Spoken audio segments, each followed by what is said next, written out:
On ममक्तदा ngasi lantok sariba talent han thorom saru yabiri bapuna mapu taram nok sabagloina olen sapam nei kono na kurum sari ngasi lantok sariba talent han thorom masida ngasi caller singna isai sakpi raktana na ba haisari ngasi thorom masi pol haijabatai mamangi thorom kayada ahan ba ani suba khanbagi thorom da pol thamjarakpa adumaina adumak thamjarake hariba thorom masida ngasi first takraba amadi second takraba singdo koina record ama thamjaraba matungda tha amada koina diamond tv gi studio wahong radio gi studio sida kausaduna hariba talent faza fazana utpi kraba singidama koina live show ma pangthok sagadori koi matam sar na pungning i waron la thok pira gani koi mi tara gani thoi natragana tara ga mari hariba sing asi lakut sagani adu isai sakna si thorom da su hariba siga sap manana isai sakna si thorom khudi makta koi hariba program asi akoi hariba akoi da ming loksen jaba se koi loksen jaba haujaragani ngasigi mapan makai program khodim makta duga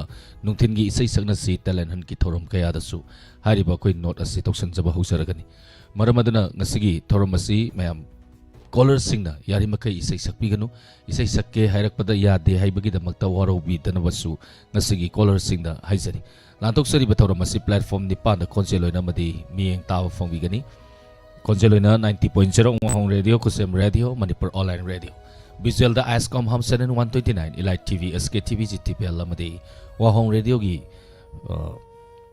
YouTube amadi Diamond TV channel gi Facebook ta lantok sari batoram masi saru ya pangbigani lantok sari batoram masi da koi gi sina jari number 7005707808 amuka hana 7005707808 hariba number asida call to biduna ngasigi talent han thorom saru yabinasi talent han ta koina isai san da bagi maram si isai sana si hariba program si nungti gi lai kibana maram moira kanda talent koi dialogue na chingba sing utpa sing asigi da makhan jaraga lantok sari ba thorom asi lantok sabani lapsa talebiri ba sing gunesuri raskumari asem rosina thagachari thorom saru yabirappa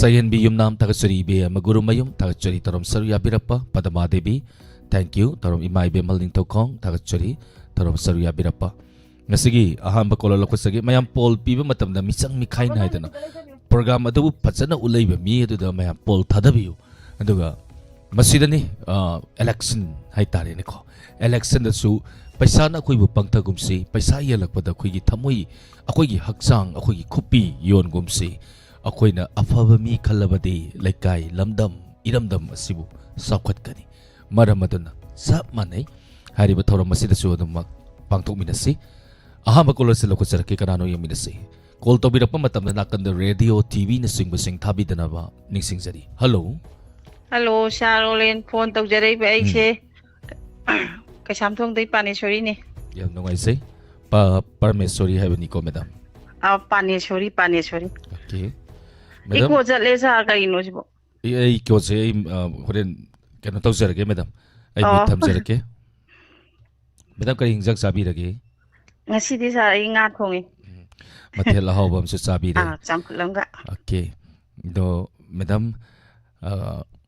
hojik sibu kari mathen gi haw haw bi dige hojik si hawai thrak ka lungang bo chamthong nei haw haw jai ai gi hai chamna sab su dumak pha ba sa ni madam madam chamthong jam pam ji sahi kya subi rage ai dikhange mayam gi wani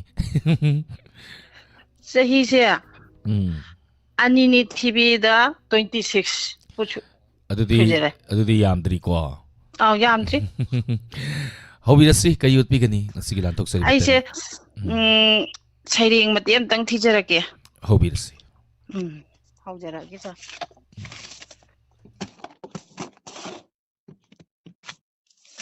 aina ngasi thijadriba sairing ki maming di khongjom de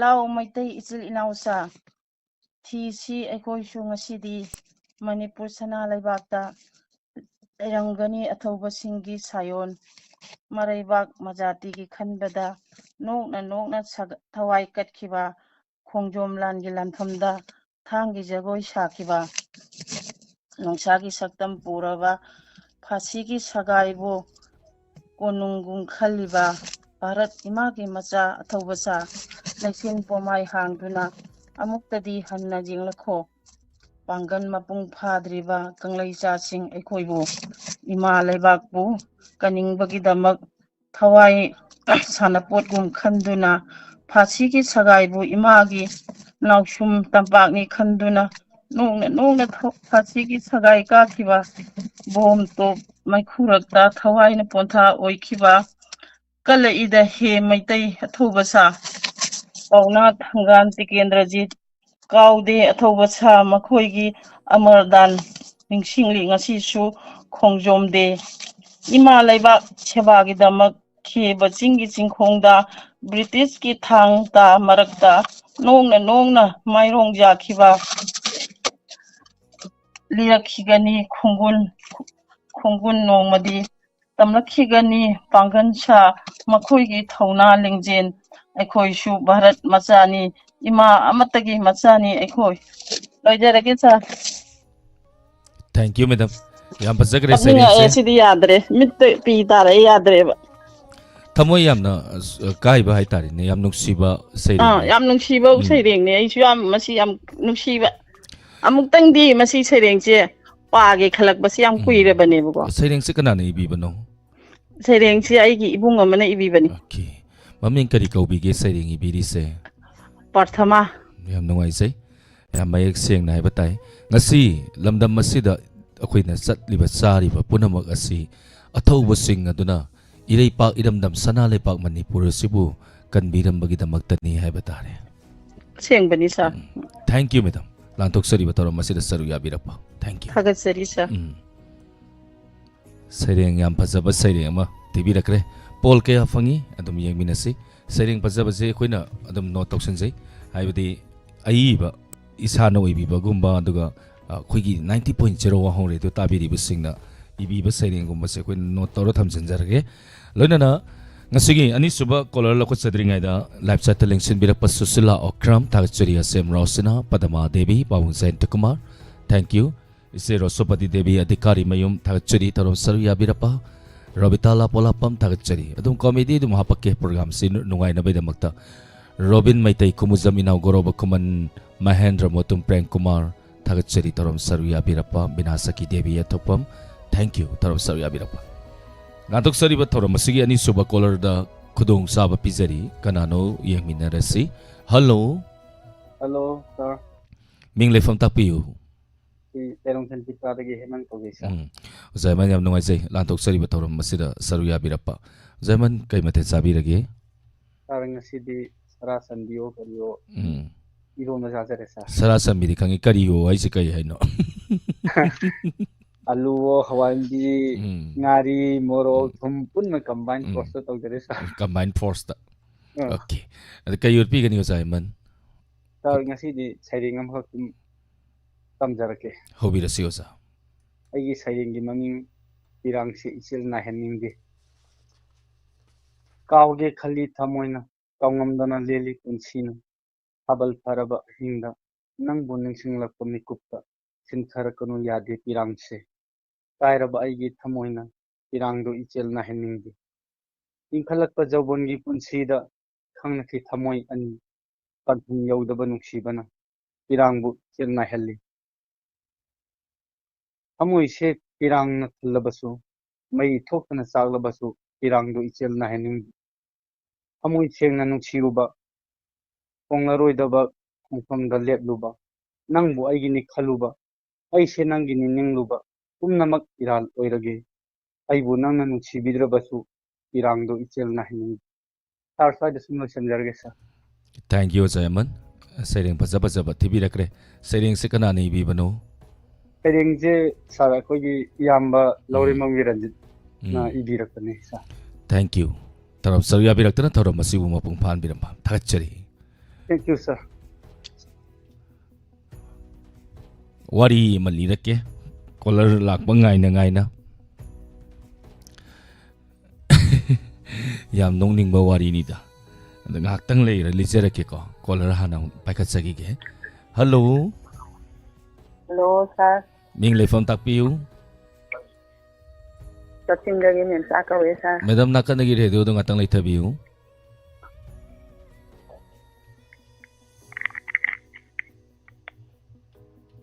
ꯌꯥꯔꯕꯣ ꯀꯔꯤ ꯃꯊꯦꯜ ꯆꯥꯕꯤꯔꯒꯦ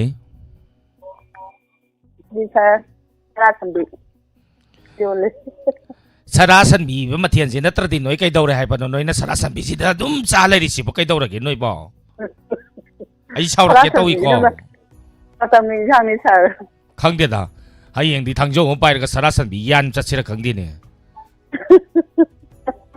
ꯑꯩꯗꯤ ꯀꯣꯛꯇꯨꯝ ꯉꯥꯎꯔꯦ ꯑꯗꯩꯗꯤ ꯂꯝꯕꯤ ꯆꯠꯊꯣꯛ ꯆꯠꯁꯤꯟ ꯉꯝꯗ꯭ꯔꯦꯗ ꯑꯩꯗꯤ ꯒ꯭ꯌꯥꯟ ꯃꯦꯝ ꯇꯥꯗ꯭ꯔꯦ ꯁꯥꯔꯣꯏ ꯀꯔꯤ ꯑꯣꯏꯅ ꯍꯣꯠꯅꯕꯤꯔꯒꯦ ꯉꯁꯤꯕꯣ ꯁꯟ ꯂꯩꯔꯝꯃꯦ ꯑꯩꯈꯣꯏꯁꯨ ꯁꯔꯥ ꯁꯟ ꯂꯩꯔꯝꯃꯦ ꯈꯪꯗ꯭ꯔꯤ ꯑꯣ ꯃꯊꯦꯜꯁꯤ ꯒ꯭ꯌꯥꯟ ꯃꯦꯝ ꯇꯥꯗ꯭ꯔꯤ ꯑꯩ ꯍꯌꯦꯡꯗꯒꯤ ꯌꯣꯡꯆꯥꯛ ꯌꯥꯟꯕ ꯆꯠꯂꯅꯤ ꯊꯦꯡꯛ ꯌꯨ ꯃꯦꯗꯝ ꯂꯥꯟꯊꯣꯛꯆꯔꯤꯕ ꯊꯧꯔꯝ ꯑꯁꯤꯗ ꯁꯔꯨꯛ ꯌꯥꯕꯤꯔꯛꯄ ꯀꯔꯤ ꯎꯠꯄꯤꯒꯅꯤ ꯃꯦꯗꯝ ꯍꯜꯂꯣ ꯍꯜꯂꯣ ꯇꯥꯖꯔꯤ ꯃꯦꯗꯝ ꯅꯥꯀꯟꯗꯤ ꯔꯦꯗꯤꯑꯣꯗ ꯉꯥꯛꯇꯪ ꯂꯩꯊꯕꯤ ꯔꯦꯗꯤꯑꯣ ꯇꯥꯔꯗꯤ ꯃꯦꯗꯝ ꯑꯩꯒ ꯄꯥꯎ ꯐꯥꯎꯅꯔꯔꯣꯏ ꯂꯩꯊꯧ ꯃꯦꯗꯝ ꯀꯔꯤ ꯎꯠꯄꯤꯒꯅꯤ ꯍꯧꯕꯤꯔꯁꯤ ꯁꯥꯔ ꯍꯩꯕꯨꯗꯤ ꯍꯩꯇꯦ ꯀꯩꯅꯣ ꯑꯣꯏꯅ ꯎꯝ ꯄꯕ꯭ꯂꯤꯁꯤꯇꯤ ꯃꯇꯦꯛ ꯑꯝꯇ ꯇꯧꯖꯔꯛꯀꯦ ꯍꯧꯕꯤꯔꯁꯤ ꯍꯜꯂꯣ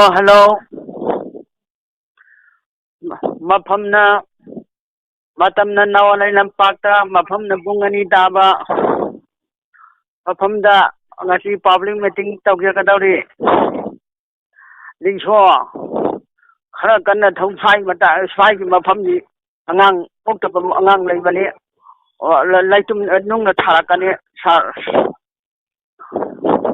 ꯃꯇꯥꯡ ꯁ꯭ꯋꯥꯏꯁꯤ ꯂꯣꯏꯁꯤꯟꯖꯔꯒꯦ ꯁꯥꯔ ꯌꯥꯝ ꯐꯖꯕ ꯄꯥꯕ꯭ꯂꯤꯁꯤꯇꯤꯅꯤ ꯍꯥꯏꯇꯥꯔꯦꯅꯦꯀꯣ ꯑꯩꯅ ꯚꯣꯠ ꯀꯥꯔꯕꯗꯤ ꯀꯣꯏꯂꯥ ꯊꯥꯒꯅꯤ ꯑꯩꯅ ꯚꯣꯠ ꯀꯥꯔꯕꯗꯤ ꯄꯨꯈ꯭ꯔꯤ ꯇꯧꯒꯅꯤ ꯚꯣꯠ ꯀꯥꯗ꯭ꯔꯤꯉꯩꯗ ꯚꯣꯠ ꯈꯣꯝꯕ ꯑꯣꯏꯅ ꯖꯥꯠ ꯌꯥꯝꯅ ꯗꯤꯕꯦꯂꯞꯃꯦꯟ ꯇꯧꯒꯅꯤ ꯚꯣꯠ ꯀꯥꯗ꯭ꯔꯒꯅ ꯀꯥꯗ꯭ꯔꯦ ꯀꯥꯔꯒꯅ ꯁꯦꯝꯈ꯭ꯔꯤꯕ ꯃꯌꯥꯝ ꯑꯁꯤꯒꯤ ꯄꯩꯁꯥ ꯍꯟꯖꯟꯅꯕ ꯑꯩꯅ ꯇꯧꯒꯅꯤ ꯍꯦꯛ ꯑꯩꯅ ꯚꯣꯠꯁꯦ ꯀꯥꯗꯕ ꯃꯇꯝꯗ ꯑꯩꯅ ꯁꯦꯝꯈꯤꯕ ꯀꯣꯏꯂꯥ ꯊꯥꯈꯤꯕ ꯑꯗꯨꯒ ꯇꯣꯉꯥꯟꯕ ꯗꯤꯕꯦꯂꯞꯃꯦꯟꯁꯤꯡ ꯑꯗꯨ ꯑꯩꯅ ꯏꯟꯖꯤꯟ ꯑꯃ ꯇꯧꯔꯒ ꯈꯣꯏꯗꯠꯀꯅꯤ ꯁꯨꯃꯥꯏꯅ ꯈꯣꯝꯗꯧꯅꯤ ꯚꯣꯠꯁꯦ ꯑꯗꯨꯝ ꯀꯥꯔꯅꯤ ꯂꯝꯄꯥꯛ ꯁꯦꯝꯃꯦ ꯂꯝꯄꯥꯛ ꯈꯣꯏꯅꯤ ꯀꯣꯏꯂꯥ ꯊꯥꯔꯦ ꯀꯣꯏꯂꯥ ꯈꯣꯏꯅꯤ ꯃꯔꯝ ꯑꯗꯨꯅ ꯂꯝꯄꯥꯛ ꯁꯦꯝꯃꯒ ꯚꯣꯠ ꯀꯥꯗꯕ ꯇꯥꯔꯒꯗꯤ ꯑꯩꯅ ꯐꯖꯅ ꯈꯣꯏꯗꯠꯂꯒ ꯃꯪꯒꯟ ꯍꯨꯟꯖꯜꯂꯒ ꯍꯋꯥꯏ ꯗ꯭ꯔꯥꯛ ꯍꯧꯍꯟꯒꯅꯤ ꯃꯁꯤ ꯑꯩꯒꯤ ꯚꯣꯠꯅꯤ ꯑꯅ ꯍꯥꯏꯗꯣꯏꯅꯤ मथंग कॉलर अमतंग लखुचरके पोल क्या फंग्रगे यंगसी कोई पोल कोई काउंट तौजरी अदुगा कोई नोट तौरगा थमजरनी अइना साइ ममांग हाइजखिबदो okay मथंग collar लखुचगे hello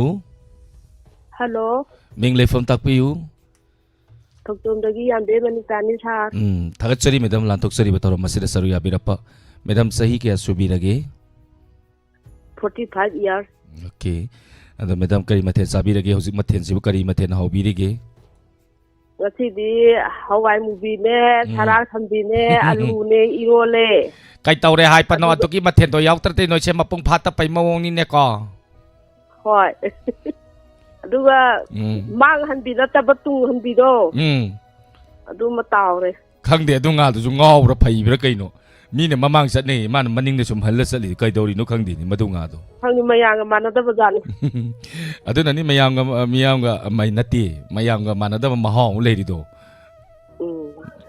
mingdong tangan bi sime da mai suna ka da no ta tau jauge mingda yambe manita okay madam kai yupi gani tailo matin da tau jarake hobi rasi madam mutta thambiyo sa ha khangdeda taurije ahal loisilakwaje lambi sorok sakadaba tamjhaleda gari nam ba upun na marol ama hauriba ahal loisilakwa akhoi lambi sakadaba kireda ngarang na handa zulu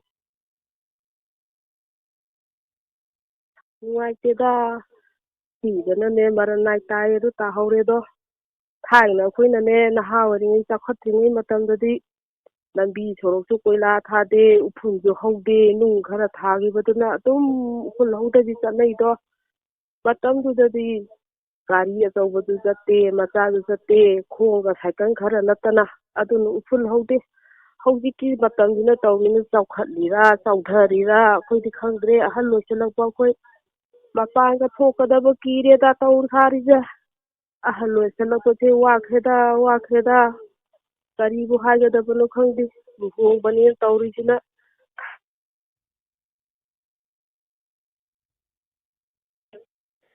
ꯅꯨꯄꯥ ꯃꯌꯨꯝꯅ ꯄꯣꯔꯛꯄ ꯑꯆꯥꯄꯣꯠ ꯈꯔ ꯆꯥꯔꯒ ꯑꯗꯨꯝ ꯂꯣꯏꯁꯜꯂꯤ ꯍꯧꯖꯤꯛ ꯃꯇꯝꯁꯤꯅ ꯑꯃꯨꯛꯇꯣꯏꯕ ꯀꯔꯤꯅꯣ decoration ꯑꯃꯦ ꯑꯗꯨ ꯑꯗꯥꯅꯦ ꯂꯩꯇꯕ ꯂꯥꯏꯔꯕꯁꯤꯡꯁꯦ ꯃꯌꯨꯝ ꯄꯥꯟꯗꯧꯕꯕꯨ ꯇꯟꯅꯔꯅꯤꯗ ꯇꯧꯔꯤꯁꯦ ꯈꯪꯗ꯭ꯔꯦ ꯍꯧꯖꯤꯛ ꯃꯇꯝꯁꯤꯗ ꯆꯥꯎꯈꯠꯂꯤꯅꯦ ꯇꯧꯔꯤꯁꯦ ꯃꯇꯝꯁꯨ ꯃꯥꯡꯍꯜꯂꯤ ꯄꯩꯁꯥꯁꯨ ꯃꯥꯡꯍꯜꯂꯤ ꯅꯣꯡꯃꯗ ꯂꯣꯏꯁꯟꯕ ꯌꯥꯕ ꯊꯕꯛꯇꯣ ꯅꯨꯃꯤꯠ ꯅꯤꯅꯤ ꯍꯨꯝꯅꯤ ꯆꯪꯗꯅ ꯑꯃꯨꯛꯇꯣꯏꯕ ꯍꯩꯖꯤꯡꯄꯣꯠ ꯇꯧꯅꯔꯦ ꯍꯧꯖꯤꯛꯁꯤꯗ ꯀꯔꯤ ꯍꯥꯏꯗꯧꯅꯣ ꯈꯪꯗ꯭ꯔꯦꯅꯦ ꯂꯨꯄꯥ ꯂꯥꯛꯀꯤ ꯗꯦꯀꯣꯔꯦꯁꯟ ꯈꯟꯅꯔꯦ ꯑꯃꯨꯛꯇꯣꯏꯕ ꯀꯔꯤꯅꯣ ꯇꯧꯔꯤꯕ ꯁꯤꯕꯨ ꯂꯩꯕꯥꯛꯁꯤꯕꯨ ꯁꯤꯕꯨ ꯑꯩꯈꯣꯏꯕꯨ ꯀꯗꯥꯏꯗ ꯏꯅꯥꯛ ꯈꯨꯟꯕ ꯌꯥꯒꯗꯧꯔꯤꯕꯅꯣ ꯁꯤꯕꯨ ꯀꯔꯤ ꯍꯥꯏꯗꯧꯅꯣ ꯈꯪꯗ꯭ꯔꯦꯅꯦ ꯑꯩꯈꯣꯏꯕꯨ ꯀꯨꯝꯍꯩ ꯌꯦꯡꯕ ꯑꯗꯨꯅꯤ ꯀꯩꯗꯧꯔꯤ ꯍꯧꯖꯤꯛ ꯑꯍꯜ ꯑꯣꯏꯁꯜꯂꯕꯅꯤꯅ ꯑꯩꯈꯣꯏꯗꯤ ꯅꯍꯥꯒꯤ ꯀꯨꯝꯍꯩ ꯌꯦꯡꯉ ꯈꯥꯡꯕ ꯑꯗꯨꯅꯤ ꯁꯤꯕ ꯉꯥꯏꯅ ꯂꯩꯕ ꯑꯗꯨꯅꯤ ꯕ꯭ꯔꯤꯟꯗꯥꯕꯟ ꯄ꯭ꯔꯥꯞꯇꯤ ꯑꯣꯏꯕ ꯉꯥꯏꯔ ꯂꯩꯔꯕ ꯑꯗꯨꯅꯤ ꯁ꯭ꯋꯥꯏꯗ ꯂꯣꯏꯁꯤꯟꯖꯔꯒꯦ ꯊꯦꯡꯛ ꯌꯨ ꯃꯦꯗꯝ ꯌꯥꯝ ꯐꯖꯕ ꯗꯥꯏꯂꯣग ꯑꯃ ꯎꯠꯄꯤꯔꯛꯈ꯭ꯔꯦ ꯊꯥꯒꯠꯆꯔꯤ ꯊꯧꯔꯝ ꯁꯔꯨꯛ ꯌꯥꯕꯤꯔꯛꯇꯅ ꯊꯧꯔꯝ ꯑꯁꯤꯕꯨ ꯃꯄꯨꯡ ꯐꯥꯍꯟꯕꯤꯔꯝꯕ ꯊꯦꯡꯛ ꯌꯨ ꯊꯦꯡꯛ ꯌꯨ ꯄꯣꯂꯤꯖꯒꯦ ꯃꯔꯛꯇ ꯑꯗꯨꯝ ꯗꯥꯏꯂꯣग ꯌꯥꯎꯔꯛꯀꯅꯤ ꯑꯩꯒꯤ ꯗꯥꯏꯂꯣग ꯅꯨꯡꯉꯥꯏꯕ ꯑꯗꯨꯝ ꯍꯥꯞꯄꯛꯀꯦ ꯑꯩꯈꯣꯏ ꯍꯧꯖꯤꯛꯁꯤ ꯂꯝꯕꯤ ꯎꯐꯨꯟ ꯌꯥꯝꯅ ꯍꯧꯔꯦꯅ ꯄꯥꯎ ꯌꯥꯝ ꯇꯥꯔꯦ ꯃꯔꯝ ꯑꯗꯨꯅ ꯏꯃꯨꯡ ꯑꯗꯨꯗ ꯂꯩꯔꯝꯂꯤꯕ ꯃꯧ ꯍꯥꯏꯇꯥꯔꯦ ꯑꯩꯈꯣꯏꯒꯤ ꯂꯨꯍꯣꯡꯒꯗꯧꯔꯤꯕ ꯀꯩꯅꯥ ꯑꯁꯤꯒꯤ ꯑꯎꯟꯄꯣꯠ ꯑꯗꯨꯒ ꯏꯃꯨꯡ ꯃꯅꯨꯡ ꯈꯟꯅꯔꯛꯄꯒꯤ ꯋꯥꯔꯤꯅꯤ ꯃꯨꯟꯅ ꯇꯥꯃꯤꯟꯅꯁꯤ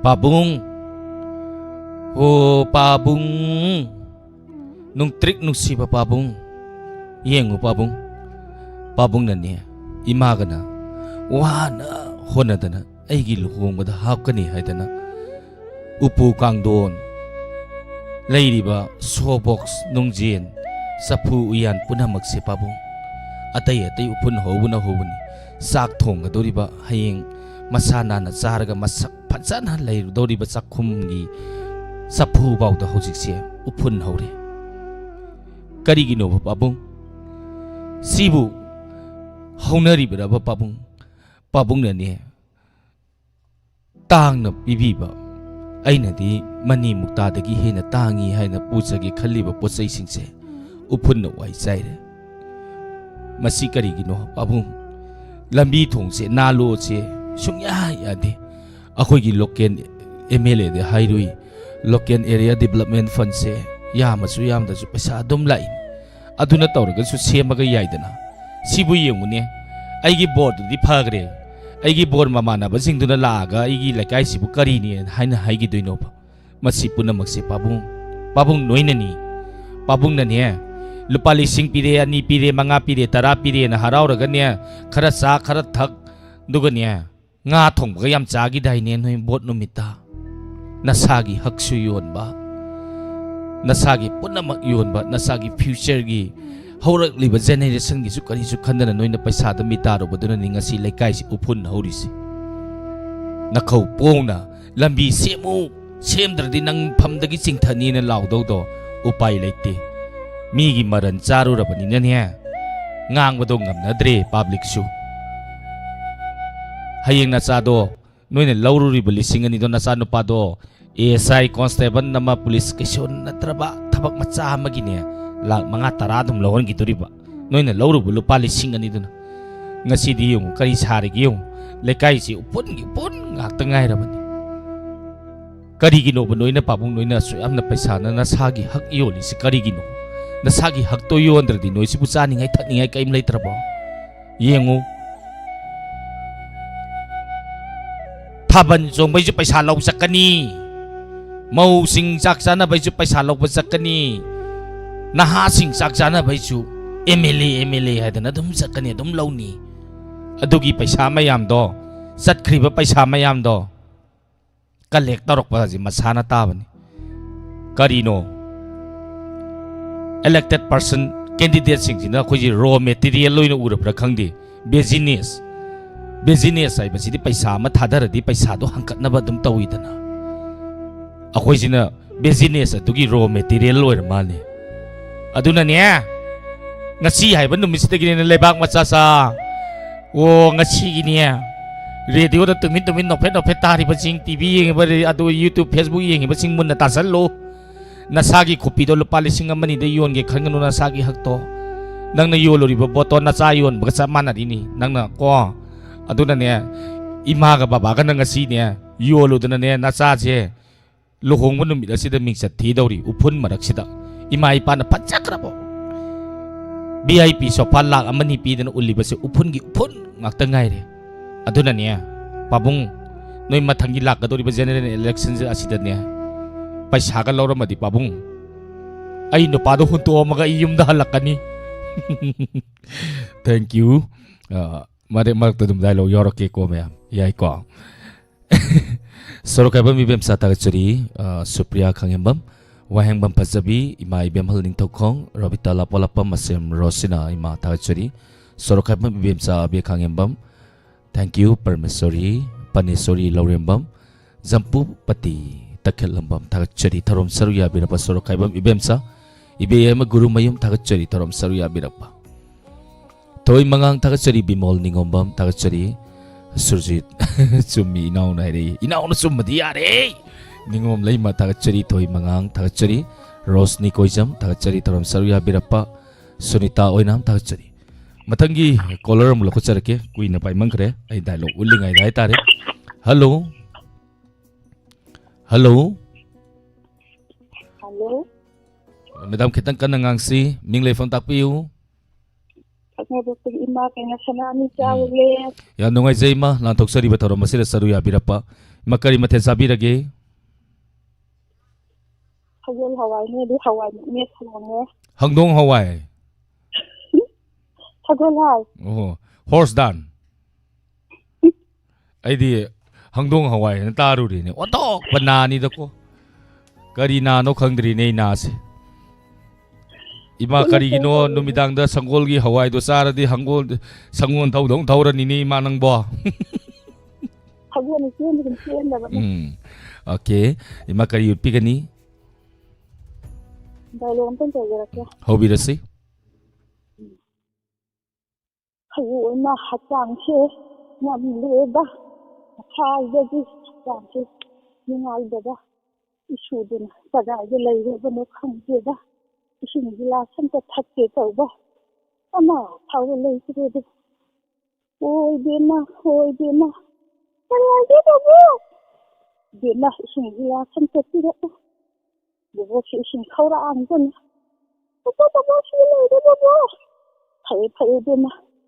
Sinci kaya kaya ba sinci kaya ito sida guli yan manita lay daw ba do hatta nang ba ne nga sida hay ang hindi siya do ay hekta lagi ay kisina ram ay ito shoot na kada ay lay ba ne asida lay ay hekta lagi oh bukan sih kana lay ba ne Pero lagi ba ay lay ba po? Hindi na. Guli ang manita. Lay dito ba? Pero guli ang hindi ba? Guli namin ba? Kau ina. Uy, yung sin. Tira kita na hihay ba ito? Papa, di ba tayo? Sila namin yan. Di ba po?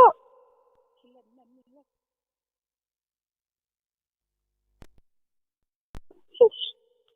Parit talaga. Wah, karida. Oi, di pa siya. Wah, ba so kanam di hujiti wah, da. Tanggalan man sa taga da so tawas, da so pai da so. So tamawa. Karita. Kamano ne koy tanggalan da lady ni pa siya. Mayang ni pa ni ma. Kari ni bulo. Ma ko siya no pi patabla ba kilo. Ani logi ni ma. Kari ni bulo ni pi patabla ga haja siya. Matam patabla ni. Ima asidi siya yawri ni ima. Kadai. Asidi jyoti ni na. ꯅꯣꯏꯗꯤ ꯃꯩꯇꯩꯔꯣꯟ ꯊꯣꯛꯏꯕꯅꯤ ꯍꯥꯏꯅ ꯅꯨꯄꯤ ꯐꯠꯇꯕ ꯍꯥꯏꯕ ꯍꯩꯗꯗꯅ ꯅꯨꯄꯤ ꯐꯠꯇꯕ ꯍꯥꯏꯕ ꯏꯃꯥꯗꯤ ꯀꯌꯥ ꯄꯥꯈꯠꯂꯨꯔꯦ ꯐꯔꯦ ꯐꯔꯦ ꯑꯣ ꯃꯧ ꯀꯔꯤ ꯍꯥꯏꯒꯦ ꯏꯃꯥ 이베마 하다 하게 탁게 칼레도 또 마양 빠시도 뛰고 마기 와해가 따히 따비 이마도 후지 타가 미리 뭐지 매대론 토이더니 하나 नुपी फत्तबा हाइबा हेतदना नुपी फत्तबा तीरो हाइ इमादी कया पाखले ना से लेरे हुते खांति मयाम से राइदना लेदे सरुतिने मोइन अमम खोंब लाइसे यामना फगरी मा सिसे खरे सिसे मा थोरसे से Ibungo लेसंगरे Thank you ma yam phajaba dialogue mo pirakre tonga tonga masalon sing lobidana thagachari taram saru ya piraktana taram masibu mapung ban biramba thagachari are yot kokta plastic nupi phatabana mundara thaba yaban nupi leibro digi mu nupi sida akhoi yot kokta khom se salam matar kadi laikai asita yu thakpa ngoksana ba janji da thaba yaban nupa leibro na haini natra Sangita sarungba thagachari taram saru ya birappa thank you Kamramam Sofia thagachari sanatombi sorokhaibam ima ibem halning tokong asem rosina ima thagachari ma bimola konsum thagachari leima lefrafam thagachari taram saru ya birappa abe khangembam thank you tanajit ning thousam thagachari taram saru ya birappa barje sori takil sambam thagachari taram saru ya birappa thank you Sabitri Huikap Supriya khangembam thagachari Toy mangang Mahendra Motum sir olen talan gi thorom sir pakhong chan ba ya biga pakhom di chan gum sewaja kanana phonga kani ba sat kum phong tong ngai ne duga sat ai batai adum ibiro ai jum phong mangam basing adum lokthok sarake loina na akogi marak sida call di fangdraba saireng gumba dialogue gumba sum pathoning ba miyam da tahaning ba leragadi adumak sat ibiu aina ming lokthom dai kolom dai aduga aina sum ur de not tausage aduga khara paste to copy torga paste khara nambi raga hai batai adongi leiba ahiba sing call fangdraga su utpining ba mayam tahaning ba leragadi adumak ibirakna na banik singjari maibam peremita leima thagachari binasaki devi atopam thagachari taram saru ya birappa mathang kolor lokhachari kanano mu yeminasi hello ming lefam tapi oza Robin Meti kumazam nang poi keting nan yam nungai sai oza Robin lantok sari batoram masir saru ya birappa oza Robin kari mate sabirage ngasi do da yen thong bazai hai mathela hawani nikoza karigino oza Robin mipum khudimang na sara loina sanna khara karigino oza Robin na tuminnaga yen thong maga chara misibo karigino chanpi do boarding da hayang musang da ba metric thabagi adugi ma chalam dai gi thongbi bani ja oi mau adugi mathen do hawram doi jani he hoi yam nungai jai amba lantok sari batoram masir saru ya birappa zakari utpi gani khodol tambisi hoi sharing tentak to bom tang thijara ke ja hobi da seo sare aigi sharing asigi maming lanmai laruk thana loir pumatam nungle nungsit lak pumatam akang ba unana ken kiba matam anauba yening hulakpa matam phairen gi nungsitna lakpa matam thaplaba chingyada chakli lanmai chingjau khonba chingmai tumna chaklage matagum makhong makhut punsin biraba miyoi amagum khangli chingmai sida hodiba upansing yengbada thamoi se kairi yeng haidre sa musindrake thank you oza Robin sairing am pazaba ma khodol tambiram kore thank you acha ima dum ima rosina dum ibiro ima pahaning ba meyam da tahaning ba leragadi dialogue oiro sairing oro call fang da singi da kudong sa pizari sa ta dum iro ai dum pathok sarake natrane color sing de hena kudong sa pizake ngasigi color 17 suba color ngakpi gani taret suba color Tare suba caller sina kana oirakpage haibado mu maya punna mu yengminasi marakta igi dialogue adum yorke nongning da ba duna khangdre. Hello. Hello. Hello. Saru hurali ro kai no sro sra tawri du batung gi de hadana. Ming le pham tak piu. Ya, tapi kui masa ini. Ya nungai zai ma sayen lantok sari ba thoram basida saru ya birapa kari maten sabi rage. Masih thara khandi irole hawan juga. Ya nungai zai lantok sari ba thoram basida saru ya birapa kari utpi gani kudol tambiu. Masih wari woi saire ngoi am ta tawage.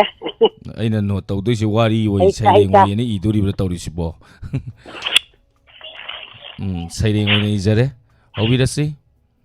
Hawage. Imagi bungo nuksiba. Imana ichabu kayang mati nuksi yamna wana yoksarakpani. Imana ne warakpa samana mi punama awaba lerabadi isana mateng pangamu awaba tawa mi khudingma isana khungkatpiramu koi mai bungo nuksiba awaba se yamna wabani duna imana warakpado isana khangnane awaba khudingma isana ma roksa warambasu lomkhangda awaba lena thengnasu isana khungkatpiramu koi mai bungo Sona isagidamukta thawjan pibirakadamiko.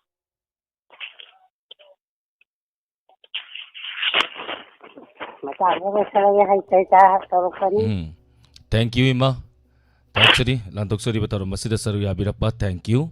Ima se saru ka ira kenom kan tawri program se yaw na. Hi. Robita lambam taksari lambam kamala taksari taram saru ya birapa pol kya phangrage yengasi. Hauki haitare hauki caller dugi okay mathangi caller da mukudong sa pizage live sa se tela pajarake gune sori Rajkumari mayamna sairengumba dialogue kumba sumpahaning baleragadi dum haibiro adum koi pathok sarke maram maduna call fangda basingini haitare kudong sa pijarini mathangi caller kanano muyeminasi. Hello. Good evening sir Olen. Good evening madam Taram Noksari mingle from takpiu. Ay Khongsang Yumjang Wimdagi Thangjam Padama Devini sir. Ya nongai jare lantok sari ba thoram masida saru ya birappa. Madam kari hona birige hojik sibo. Housewife oina adum. Okay. Oina all round tawdi. On round. Kwai digi luba tabag ni. Miwa ju taba natra. Boy sir. Kari gumba na ya. Tabak kawana suragi ganda niya nupana gi saulan ga tengko na thaw. Aduna padal sa. Adum napam yong na bako. Kari ulpi gani madam. Dialogue on taw ke sir. Hobi rasi. Ong sarage. Sidagidi isa lang lenga isa tombiga su mama na paiba tambirani. Mama isa lang lenga isa tombiga paiba ngamlakandane. Thangnabagi wangmagi singdon se lalaga mapam kayagi phajaba yengusiku mama. Pubini mama na isa sing loi paiba ngamlakanda singlol wangmadagi wangmada mapam kayagi phajaba sing yenghanni ahawba kayasu pijani adudi yam nungai ni ku mama.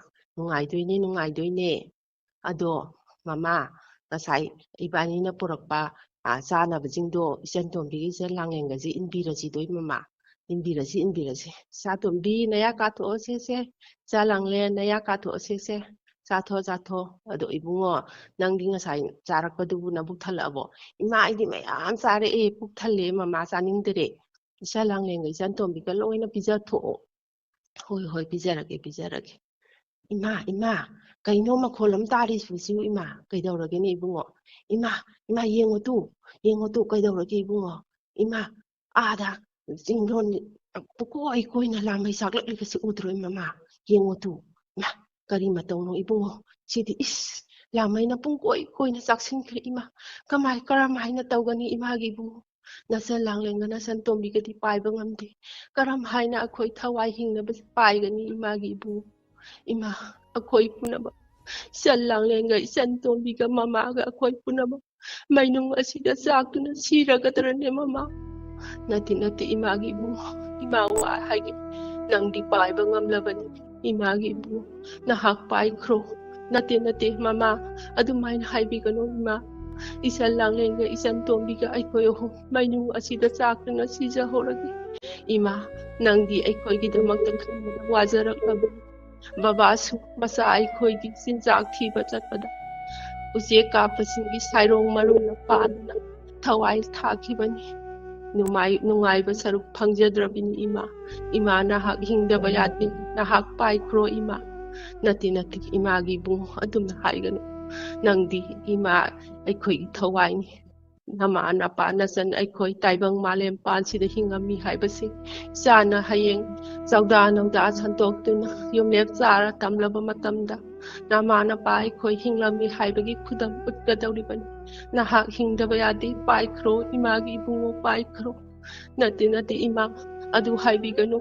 ima nahak oina hinghong nahak paikro ni ima isan ngai koi ho mainung asida le sakuna thawai thawragini ima nati imagi bungo imana haibasi yaw imana haibasi yarabadi nahak imagi pomlang naman singba ngamba haibado saksaro imagi bungo nahak paikro nahak hingdaba yade taibang sida nama napa aikoi hingami haibagi khudam nahak na utgadawribani imagi bungo nahak paikro ima ai na khoi bu thadokna karamda pairasigi ne ima paikro madugi matam natre imagi ibu lamai ase aikoi tamna yoksilakle imagi ibu paikro ima handak mapokisi kainarasi ko ima mathang mapokna haibaduna leramlagba tarabatu ima isa akoi amuk una aikoi punna unaduna imagi na thanungda sietna konduna ima isa aikoi pumnamak taibang malem pansida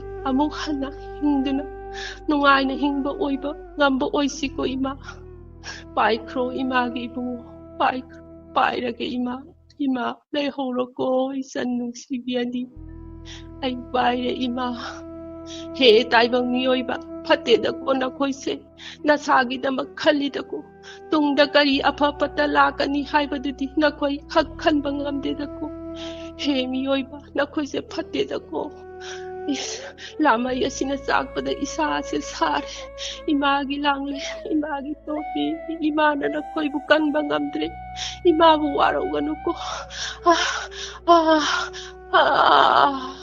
bajare sir. Thank you, madam. Yam bazagre. Sumi aujikti gyan tanaramnina nauri paina basi lepnagre. Usek sing hat pana miyoi bagi haksangda sor honbada natragna tongan bakana bapiri basing usik asina mutki bataragadi miyoi basu adumak mutkani yam pasaba sayri ama yam lantok pirame thagachari tarum sarya biraktana tarum asibu mapung pan birama. Thank you sir biswana na thagachari. Thank you Zero Sopati Devi Adhikari Mayum Naurem Gita se motom pramila dan sitning thousand. Thank you. Ngasigi nauna sangbirakra pura mapu haningai leitana thagachari. Matangi caller mulok sarakna basem sajage matangi caller se lokot sadringai da ngasigi live chat le ribasing kaya pangrage haibadu koi ta yengjarake mayana pibirapa poll sing koi na counter thamjari matam se khangaude ngasidi isai natabi dialogue ngatari tongan ba thoramamni haitare Facebook live ta le biriba Mahendra Mutum na pakhom chali mayam si dum satana kumbirak pe mayam program si top pani haitare ne ko inkol amagi mayaita ningthi jaraba yum amalai yum digi lighting oina bagidama yum dugi mamangda haimang maningdana haining makhadana haikha thai yum dugi awang maikaida kari hai thagadage pakhom ngaijari achumba pakhom Mahendra Mutumna pijage mayamna phongbiraktrabadi takpire amuka inkol amagi mayaida ningthi jaraba yum amalai yum adugi leiting oina bagidama yum dugi mamangda haimang maningdana haining makhadana haikha thai yum dugi awang maikaida kari hai thagadage takpire mayam machumba pakhom dum pibiro dum sum sanari ni hai tare niko game ne Pramila Mutum ise thagachari wahengbam phajabi Padama Devi thagachari safava puya thagachari se Mutum Pramila Santi Laishram Suranjoy Konsam Ima Kunjesori Devi ma thagachari Pabung Jain Kumar Dhanachari Ningthaujam Elamang Kamala thagachari Taram Sauya Birapa Facebook Live Telebiriba Bimol Ningombam Naina Kamrambam Tagachari Torom Sawyabira Matangi Kola the Kudong Sa Pizari. Hello. Hello, good evening, sir. Ting tong. Hi, Ting Tong. Sir, phone to jere ba ai merang komputer je maya lekai dagi thaidem ibato mani sir. Yam nungaise kaga ngasigi lantok sari ba torom masida saru yabirapa kari mathen sabirage. Sir, ngasi si ai sakti thadi sare hayeng ja hawun chane na ngasi haw ta ba kang choi win tore sir. Ngasi dagi sara hinbi mu ni ne ka gi sidia. Oi sir, ngasi jasal di hayeng am cha yaro dam ni sir. Aduyai. Daga kangasi lantok sari ba torom masida saru yabirapa yam tagase yam nungaise do kari utpi gani. Sir, ngasi si khan nok tak ta ba. Ai ba to logje dre hai dana. Science magazine tang ai lantok chege sir. Hobirasi. Oi hogirage sir. Lantok sari sayol sida Science magazine ngasi thorum sida puduna laksari ai ba to logje dre.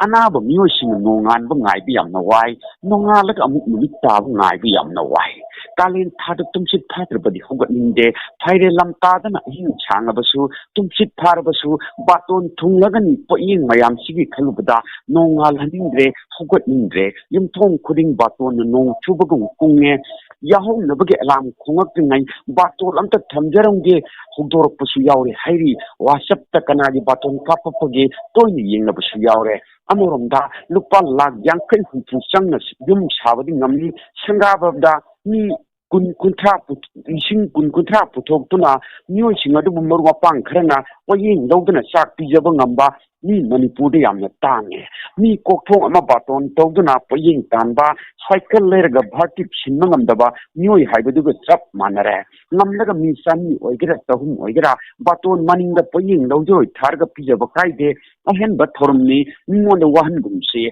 ngasigi sengja leitringai angang gi thi boy kolong gi wari ngai Sangaba na hut naring baton tunglaba gula sabugum harau ngade kari thoena tawju sarino miyamna tungda ngangna ba tabasu thai masida tawraktagana masindadi aigidi tawbiratrene hajinaba athaba sabasu yaulbani migi sindagi mamal tingdana piramba bor ngasidagi yumsigi manungda sangdada tawrba khuding athaba to oijero wahaiduni maru oirebadi piningdana pirapa poye mahi oiroi khali amoromda panjina asumna hai matam amada angang dasa yenglaga jura koro lukopa lugun thangba dasa gi pratika tangna tormi pu abum hingliba mapa yaudana makhoi gi mafamda sidha athen pot katuna awa ana kokpina ba sagai gi lekai gi ahal kharaga thorum pangthuk namni hojiti angang tari nipan poklabasu solti da sa umbada jura koronda luhongbada sibada charity no wai chaira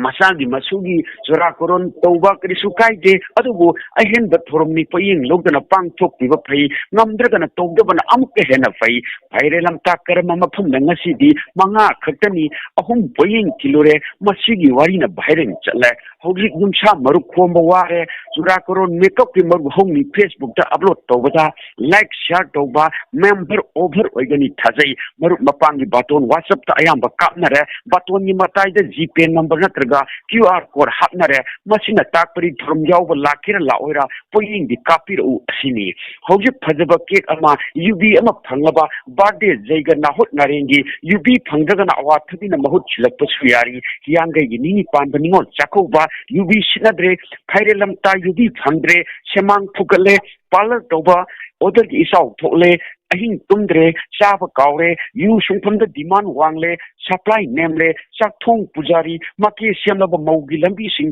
traffic jam oire adubu arang phundi double cropping oire hoji intending candidate amana asumna hai maitai akhoi tharon na tha haibadi phairen asi phairen ani pan ba haibadi phairen phaibok ka oirbadi vote yogdringai candidate kharadi mafon thokpu yawgani khali afaba numita ayu poying thimba thokhibadagi numidang oiram matam yoro phawbada poying thimbagi matam kona di hairak pusuyari yum balaga anang yogdaba imungda sangaba sostigi jira korongi hanjinaba poying sing hanjinaba yum sadrabasu angang wairaga surakoron torpusu yari yum palu yadaba si lawbada khangmu yadraba pakhang mamanabagi luhongbadagi masu panglaba phawbada poyin chithadaba poyin chingduna kamdauba mamai thangdari thongalda sangaba surakoron saumbagi batol lawjadre thelakpasu yari nakal amoromda afaba nungi chingda luhong kiba chako busu adum phangnai mi amana ani ahum bisanade aduna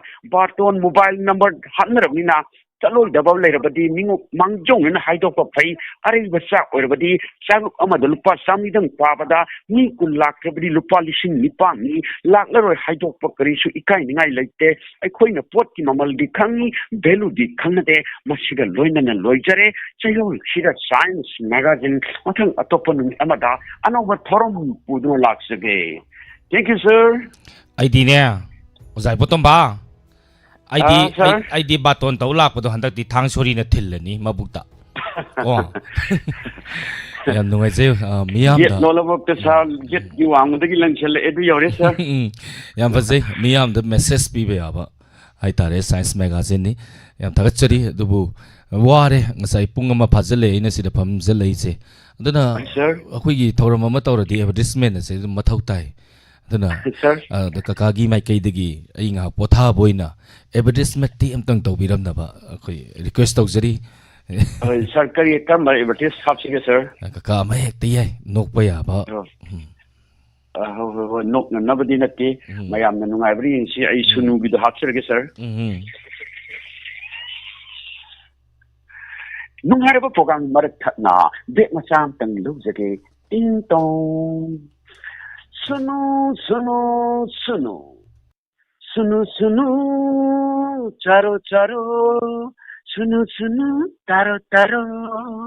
Ringwam tordi sunu tayu.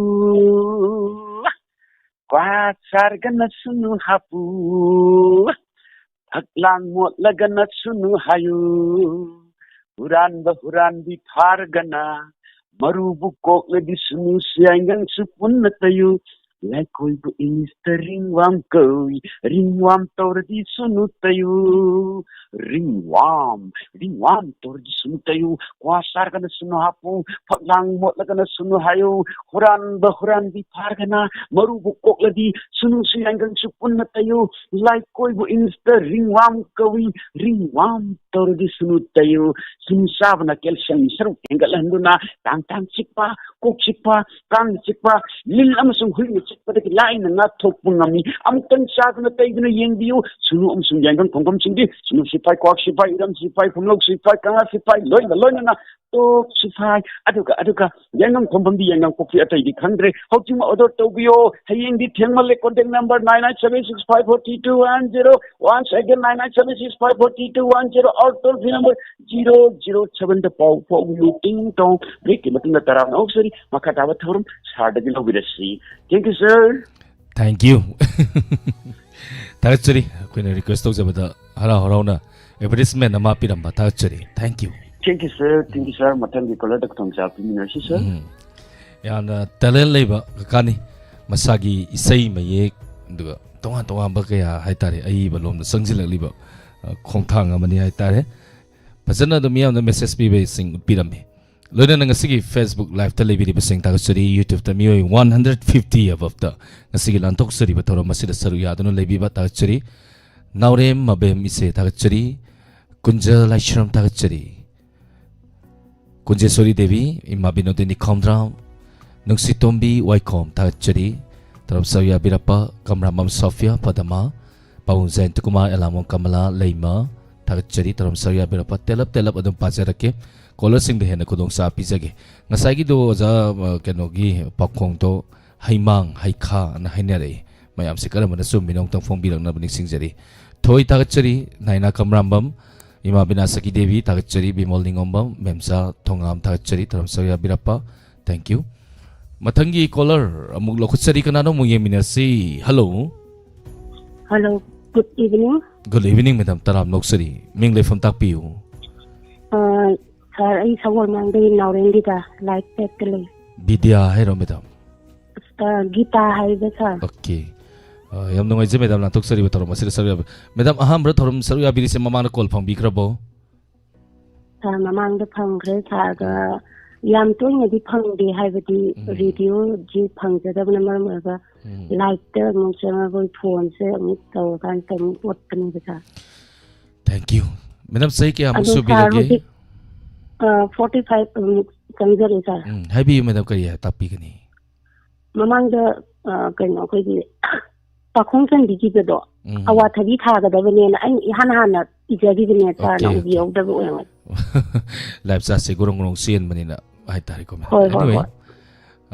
adu maki program nataba na maram ka mun na sumu yeng saludre yam noi je hoi sa do call ji khanga ga di dum haije ge na khan ko phandra ga budi like sa kin na sa na ho da bu su o mai na ani ga di dum i ji bane amaka han musu loi bi rabra madam kari upi gani hadi program sigi sa ho se dum thai lan ta wa bani na kano si monolog si uina tawsira ki yang pamde de ba background da ba si dum ba kitang happy o sa ko lok si taw ni ko ndi ji kitang di nungai te du bu me am si tum taw ko da pamde da na yaw de ni tha o ta in ko hobi rasi madam kesu kai di like the ni ba du ka video ta bi ba kina mo po ina ko no na khon je ni sa ho de ke ai ke mono ki mi ina ai on foot ujo ba si ya na du si ki na pai na ta si lo ji na si mono se de ko je ra sa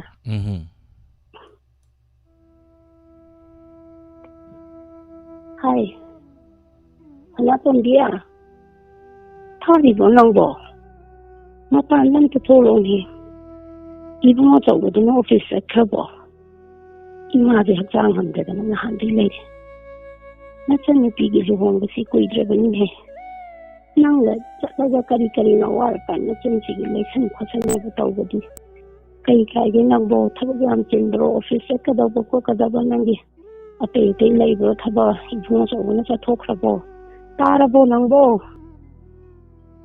ko tari ma ko bro ai sa cha sang da le da ta jari kari hai banu hera atai din tera so ni tigi luhong ba si koi la prin heng ba le kai mama to su ta chop su tong ni di o yam na ti ni do na thi do erang da na yam na hen to pa thong pu ni da bi wa sin ti da ma bung no office a mo ire mana so office ka da tin ta u da ai yam si mama ndu ne na sin si ma khaton wa ta so sin sin na to na ja la makong ida matayam wan hona jara pani machensi ibong sida bo mi mo e badi akho sho hi ngai da kin ko khande tum sa ba ma je lai phok tam da tok thu ga ne abong ida matayam wan hona jara kan ko handa ti ma bi thalo thodo sida ma bi kalam ma sida ma ki ma bu pi na ka ina nang ma bung ga taw da sa na ga ikhu ya ne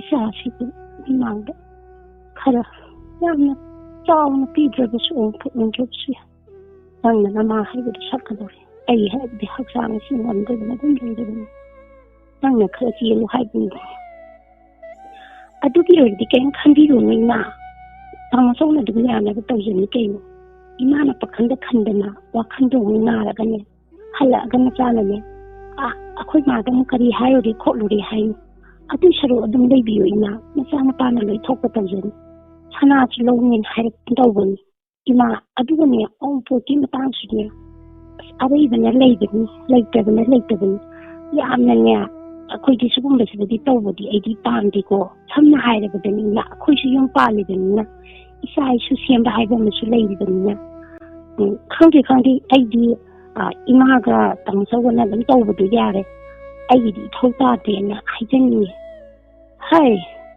mama haibadu saibani Nabunggi da magkadi kacala sinaso wana saro ida yadi haidina papa lagi dia pematunda imai sana cangdana ne ya wana isa sinane pi bu sabo tela bu chato imunga halaga ne ngano bu loibo imai sana hona kiba mayando nang tala panang ne mabunggi macan angi marata laida sambala makhaba dona toi kusna Matumati mama ay pante.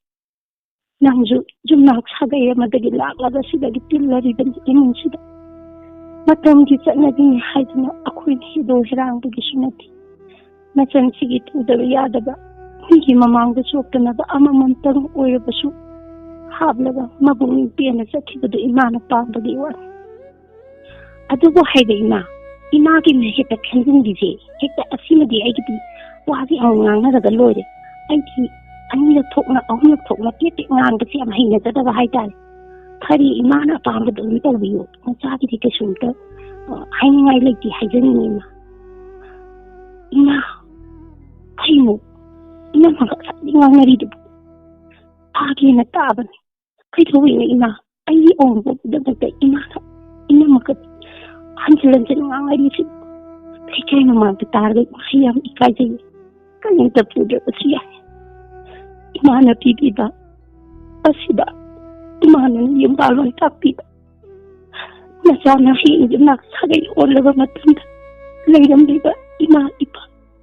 ꯑꯩꯕꯨ ꯍꯦꯛ ꯄꯣꯛꯄꯤꯕ ꯏꯃꯥ ꯏꯄꯥꯅꯤ ꯈꯟꯗꯨꯅ ꯂꯨꯅ ꯇꯧꯖꯕ ꯃꯗꯨꯗꯒꯤ ꯐꯪꯉꯛꯄ ꯏꯃꯥ ꯑꯐꯕ ꯄꯣꯜꯂꯗꯨꯅꯅꯦ ꯏꯃꯥꯅ ꯑꯩ ꯄꯣꯛꯄꯤꯕꯒꯤꯗꯃꯛꯇ ꯃꯤꯅ ꯏꯁꯥꯗꯅꯤ ꯏꯃꯧꯗꯅꯤ ꯍꯥꯏꯅ ꯊꯥꯒꯠꯂꯛꯄ ꯃꯇꯝꯗ ꯅꯆꯥꯁꯦ ꯃꯤꯒꯤ ꯃꯃꯥꯡꯗ ꯏꯃꯥꯅ ꯏꯆꯥꯕꯨ ꯄꯣꯛꯄꯤꯕꯒꯤꯗꯃꯛꯇ ꯆꯥꯎꯊꯣꯛꯅ ꯂꯩꯖꯕ ꯏꯃꯥꯅ ꯇꯥꯔꯒ ꯅꯨꯡꯉꯥꯏꯖꯕ 이마게 온보다 하이버보니 이마는 까이도 비드라부시 이마는 나사다 딱비단 리가 탕칼론 비바 할도 부르고 쳤다기 나사 온보라마도 부드라부시 아이가 헤라 아도 완전히 큰가다가 나티에 이사시디 나사 아마보 오피사 오이나버디 큰 혼나기나 나파리 아우더가 수건으로 이글라도 이사기 홍보부 칼리 왔더니 나사 아마 오피사 오이나버디 가마가 이삭이 온보라 하이버디 कैसे नचे को इमागी बेमा कैसे कंदन अदुबु हाइबे इमा नसी अबुम न लेरम लगदी इमा साना वारीबा करिगी वारंगदी इमा सितो नमक सितो गसीमा नचा ओपुर पुजरु इमा thank you sir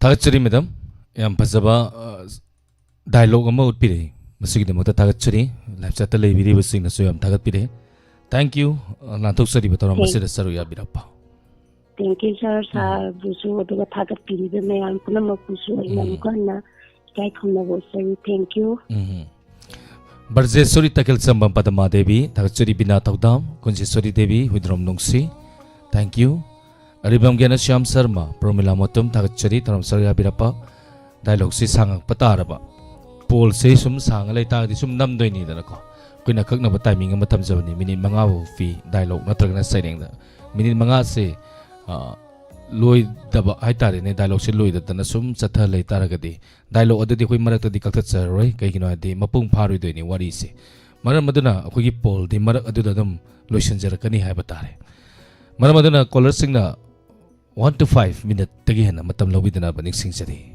कुंजेश्वरी Devi माथागचरी रोबिता लापोलापम thank you Bimal निंगोमम थोई नैना कमरामम थागचरी तरम सरिया बिरप्पा याम फजन उलखरे होजकी मैडम दसु दम काउंट तौदा दम यारमनी फर्स्ट सेकंड थर्ड हाइतारे अदुबु सेकंड बो खतनी खंदोइसे नत्रने येंगसी कनानो लाइव फवी हेलो हेलो मिंग लेफम ताकपिउ गुड इवनिंग सर आई नमाइते ममता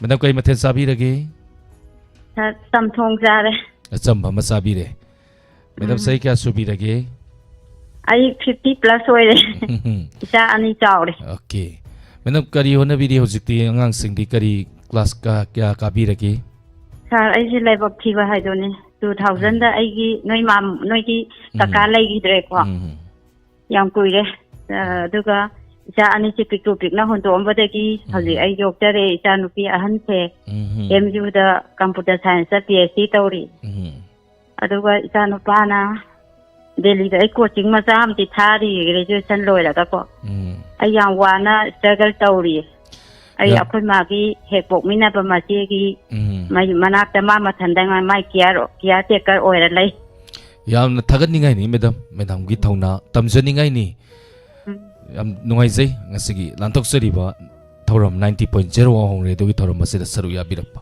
मैडम करी उत्पीगनि ngasiगी लांथोक्सरिबा थौरम मसिदा एकदम dialogue तौजरा कुंतीगा कर्नागा talking tauba. Kunti ka karnaga English talking to ba? Oh. How will I see madam? Ay. Kunti. Hazaragi. Kadai dano kunti na masi thanga doi bu khong thang si. Adubu karna di mama ga han ba una ba. Da o mangol gi masak oi ga dauri ban. Kari gi nikli thamoy. Kari gi ihawra gi. Acheng ba mama gi masak khang janing bana. Angaw ba kum tijari ba mahapura ka. Manjuna raba angaw ba sari na laiting. Higay rabi inapina. Koptap da koptuna. Angan bayuk asidas tinglen labi. Nupi ahal oy rabi ang tamugi kong tanggop na lakli. Mga pokpi kuntin. Ahigi pudak mga pokpi kuntin. Arjun pokpi tola basudra masakar na nakurum jari. Sudra masakar na. Mane. Arjun pokpi mamani. Ningsing liberakan ba. Arsta parikya agi matam sa Arjun lambagi song thorak pada. Asa jana nangi. Pari puri hangki bado. Hai ki badai. Borot pang sada pokpa sada naudadi. Kumit kudang lambayadi. Namit aduda nang nakut nasa tig na namit sa irasin. Doon na nong dol angan babuying na lepti. Nakinatawing bada. Kumaying libilay malising limarat. Kaya Arjun pokpi mamatan. Nagi jabalik ka manong sing say do na lang naki. Sing say do na lang naki ba. Yay pabadu do na laybak miyam mamang da makut makna sanagi sa pudagi sing itarat ki. Sing girik to the Arjun pokpi mamagi mitkiti yaw ki bani nang dikang liroy baik ratan. Nakong kondo na haidari. Ima nahak kanano nasi aygi manglanda piral kum labi ahan nupi ama ay bupokpi imani haydo na labihan ay nas ima kawdaki piruk hangdok lamda na mamay awang on adumak tatki adu nga si inong ngalak padan he mga pokpi nahak na karnagi mamang daliplay imagi mahalat Istagi mapamday manalan kre madu puna tendok na rasi haydo na panggan sa ulabina tayag na napamdalagli ba ne imagi baikatan mga pokpi imanang butol labakar na kisumamara haybi wana ay bukaram na nang ginasa oy di bano haybi diwari wakong pak labakar na ginakong katahan diyo ka ba Baikatan tapiyo nang di imagi ihahan-hanap ang jabaisan nang bupo ko na pabong dinong wadon sa tangali ba numit ka ubade batan sudade ba na ay pa nang napok pa da pritinik kibani at haubakar na karigi imana nang buyok hida bagay hay ba to imana miyoy ba sa mazuki ubadagi imagi baikatan Paki masat oy ba minung siyaw kidri buwari ngasi sil sinanangon da karam na tamda sige ima tola ba nasa karna da dilat na bigano amat sa sitada na tampiro ka ba baikatan nang nataning liba kangning liba dumakli lagi ngasi di matam koy na pom na tamla bawari adumak nam chindu na tambang amlag parit Mahagibong ay sipik lingay kunta bohol ki mapari mamontak na luna sana yung piraki baikatan yung piraki matamkoy na pumda na tamlawari si adamak nam sinda na tambang amlag yung piraki kunong gilay makolda hawa ba matakang da na taurak kiban Nong saugalaba dubar sa munigi. Kaya matulong na tawdagat. Pendira na akasan man sa piniram. Kung ba kaubangam ba mantra gisigisang. Kung ba kaubangam na mantra. Ikot na kori ipatra po doon. At sana ditam na ising sokilak. Nung po thang ba tiyada laysin paba na thang ba Koro masik na tinggalak pa daw. Ang ba manima tum amamalen lay manatay bang sila kuron pot bibirak panikan ki. Samoy na pa banikan tarabat daw dan. Koro na haangan babu. Itampak ta paningus. Akrasan man trasuon nong pop anga nong dol angan babu ko. Aloy lagi. Thank you, madam. Yamna Mahabharat taba daw ni hek fazai madam aseng ba. Kapning apo anay. Do aduni ay nahangge tor mesisu madam na hojik kunti sarak pa atare ne. Thamoi da kari gadi phaurai. Ay arum sing dhalaga karna ga mit direct ure bako. Ture mapanda mana kori paira ga sapatu so dum ure. Adu ga ai hane adu kap so dum mama ka kaina ba dito kapning ba admaina mit ui.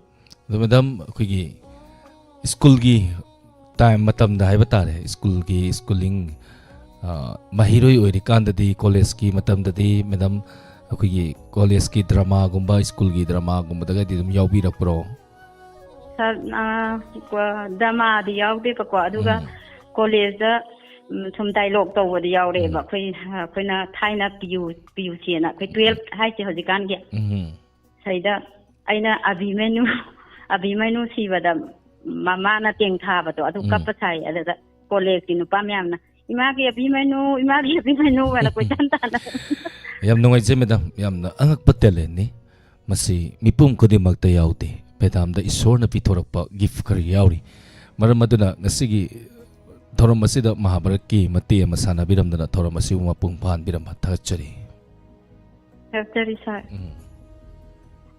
yam phazana talent pirak pasing yam yaure ko yilakta dubu YouTube se mi sum hekala de di program to yam nungai 167 YouTube ta uzik leire Facebook ta leibiri basing hainingai laitana thachari live share to view Facebook ta leibiri basing na Babung Zen Kumar Imai Bemhal Elam Kamala thachari thorom saruya birappa matangi caller se makana namu yang chake hello ming le phone tak piu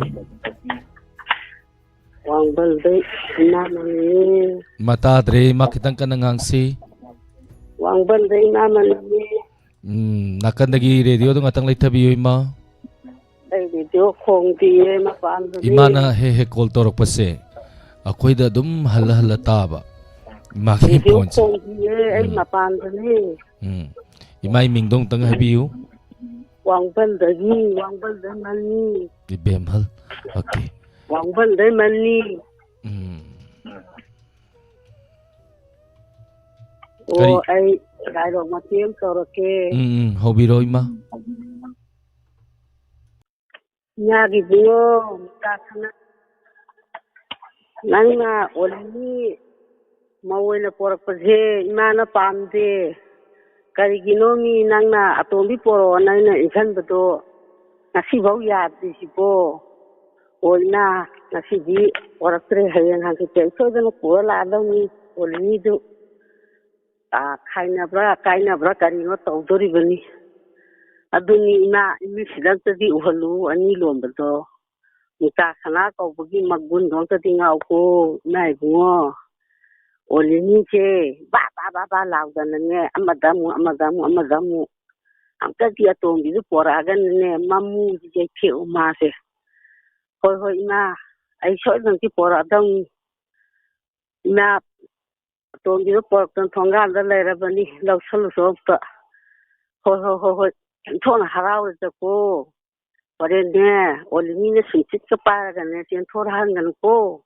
atombi daga ne sinchinaga kandha ya banate chagi magun mangini ko inti ani dagi ne control tauna bane panaga bani isha se ꯃꯥꯅ ꯀꯔꯤꯝꯇ ꯃꯒꯨꯟ ꯂꯩꯍꯟꯗ꯭ꯔꯦ ꯕꯥ ꯑꯃꯩ ꯅꯨꯄꯥꯗ ꯑꯃꯨꯛ ꯑꯃꯩ ꯅꯨꯄꯥꯗ ꯑꯃꯨꯛ ꯑꯃꯩ ꯅꯨꯄꯥꯗ ꯑꯃꯨꯛ ꯁꯥꯁꯟ ꯇꯣꯡꯉꯒ ꯑꯃꯨꯛ ꯆꯠꯂꯤ ꯇꯦꯛꯇ ꯇꯣꯡꯉꯒ ꯑꯃꯨꯛ ꯆꯠꯂꯤ ꯀꯩꯅꯣ ꯇꯧꯔꯒ ꯑꯣꯛꯇꯣꯗ ꯑꯃꯨꯛ ꯆꯦꯜꯂꯤ ꯇꯧꯗꯅꯕꯀꯣ ꯏꯆꯥꯒꯤ ꯃꯒꯨꯟꯁꯦ ꯄꯨꯡꯃꯥꯡ ꯃꯥꯡꯉꯕꯅꯤ ꯑꯗꯨꯅꯅꯦ ꯃꯨꯛꯇꯥ ꯁꯅꯥ ꯅꯪꯅꯦ ꯏꯆꯥ ꯃꯨꯛꯇꯥ ꯁꯅꯥꯗꯤ ꯏꯪꯅ ꯏꯪꯕ ꯇꯞꯅ ꯇꯞꯄꯤꯕ ꯑꯣꯜꯂꯤꯅꯤꯁꯦ ꯈꯠ ꯂꯥꯎꯔꯗꯅ ꯈꯨꯈꯠꯂꯝꯅꯤ ꯑꯗꯨꯅꯅꯦ ꯀꯩꯅꯣ ꯇꯧ ꯃꯕꯥꯅꯤꯁꯦ ꯄꯨꯟꯅꯁꯨ ꯂꯩꯃꯤꯟꯅꯍꯟꯒꯅꯨ ꯅꯪꯒꯤ ꯇꯣꯉꯥꯟ ꯂꯩꯔꯒꯅꯦ ꯃꯤꯠꯌꯦꯡꯕꯨꯗꯤꯅꯦ ꯐꯖꯅ ꯃꯕꯥꯅꯤꯁꯦ ꯃꯤꯠꯌꯦꯡ ꯆꯞ ꯃꯥꯟꯅꯅ ꯌꯦꯡꯒꯗꯕꯅꯤ ꯃꯤꯆꯪ ꯃꯤꯈꯥꯏ ꯅꯥꯏꯕ ꯌꯥꯗꯦꯀꯣ ꯃꯣꯏꯅ ꯊꯝꯃꯒꯦ ꯁꯨꯝ ꯃꯌꯥꯝ ꯌꯥꯕꯗ ꯇꯧꯕꯗ ꯍꯩꯄꯣꯟꯇꯦꯗ ꯍꯜꯂꯣ ꯇꯥꯖꯩ ꯏꯃꯥ ꯀꯔꯤ 이베마 ꯅꯪꯒꯤ ꯅꯃꯧ ꯅꯨꯄꯤ ꯑꯣꯏꯗꯧ ꯁꯔꯨꯛꯄꯨꯗꯤꯅꯦ ꯌꯨꯝꯗꯅꯦ ꯅꯨꯡꯉꯥꯏꯅꯅꯦ ꯗꯥꯟꯁ ꯇꯧꯗꯅ ꯂꯩꯔꯨꯒꯦ ꯀꯣ ꯑꯗꯨꯒ ꯅꯆꯥ ꯅꯨꯄꯥꯗꯒꯥꯏꯁꯨ ꯀꯔꯤ ꯍꯥꯏꯌꯦ ꯑꯇꯣꯝꯕꯤ ꯄꯨꯍꯜꯂꯣ ꯅꯆꯥ ꯅꯨꯄꯥꯗꯣ ꯑꯇꯣꯝꯕ ꯄꯨꯍꯜꯂꯣ ꯅꯨꯔꯥꯅ ꯃꯃꯥꯏꯗꯣ ꯊꯥꯒꯦ ꯁꯦꯠ ꯂꯥꯎꯅ ꯊꯥꯕꯗꯅꯦ ꯅꯨꯄꯤ ꯑꯇꯣꯝꯕꯤ ꯆꯦꯟꯒꯅꯤ ꯈꯪꯗ꯭ꯔꯤ ꯁꯦꯔꯥꯟ ꯇꯨꯔꯥꯟ ꯇꯧꯔꯦ 이베마 아르논 보디 ꯑꯩ ꯂꯩꯔꯤꯉꯩꯗꯅꯦ ꯑꯥꯔꯅꯣꯟ ꯕꯣꯗꯤ ꯑꯩ ꯂꯩꯔꯤꯉꯩꯗꯅꯦ ꯀꯅꯥꯒꯨꯝꯕꯤ ꯑꯃꯠꯇ ꯑꯩꯒꯤ ꯃꯀꯥꯗ ꯌꯦꯠꯀꯦ ꯈꯟꯒꯅꯨ ꯀꯣ ꯆꯦꯡ ꯊꯣꯏꯗ꯭ꯔꯤꯡ ꯑꯂꯨ ꯇꯪꯈꯥꯏ ꯌꯦꯟꯅꯕꯗꯤ ꯌꯥꯏ ꯑꯗꯨꯒꯅꯦ ꯑꯩꯒꯤ ꯅꯨꯡꯁꯤꯕꯕꯨ ꯇꯪꯈꯥꯏ ꯌꯦꯟꯅꯧꯒ ꯍꯥꯏꯕꯗꯨꯗꯤ ꯀꯅꯥꯏ ꯅꯠꯇꯦ ꯅꯆꯥ ꯅꯨꯄꯥꯗꯣ ꯑꯩꯅꯦ ꯃꯈꯣꯡꯗ ꯄꯥꯏꯔꯒ ꯑꯃꯨꯛ ꯐꯧꯕꯤ ꯍꯥꯏꯗꯧꯅ ꯍꯥꯏꯕꯤ ꯑꯃ ꯂꯩꯔꯤ ꯂꯩꯃꯥꯏꯗ ꯗꯣꯝ ꯌꯩꯕꯤ ꯅꯨꯄꯤ ꯑꯅꯤ ꯊꯤꯕꯗꯤ ꯂꯥꯏꯗꯅꯅꯦ ꯃꯥ Siri Gaurachandra namana wahong radio da baton hapkani di khangdri nga kap ni nang nga tangmun nok na bai tare ni ko Parabanong thombam tagachari tarom sarya birappa pon kya fangyang tangyang sagige comment father ngai da ima gi dialogue sisu anga pa dialogue ni utpiram bise maramadna Thank you tarom sarya birappa tabarakanesa Savitri Hikap Santi Laishram Tagachari tarom sarya birappa pawung Zain Tukumar bot close to you tau gre pam ai dum khangjai Matangi caller Naina Rosni Koijam Thoi Mangang Tagachari tarom sarya birappa Hello Ming lai phone takpiu Yo patu da gi ta ko ge Yam nungai zai ma lan toksari batara masida sarya birappa kai mathen sabi rage ma Yomba na sakna mama kangoma da gi Kari upi kani ngasi lan toksari batara masida iman nakadai TV do to lai thabiu Laitio Kari upi kani hobi rasi Dai ro ma tiang tok jati hobi roi ma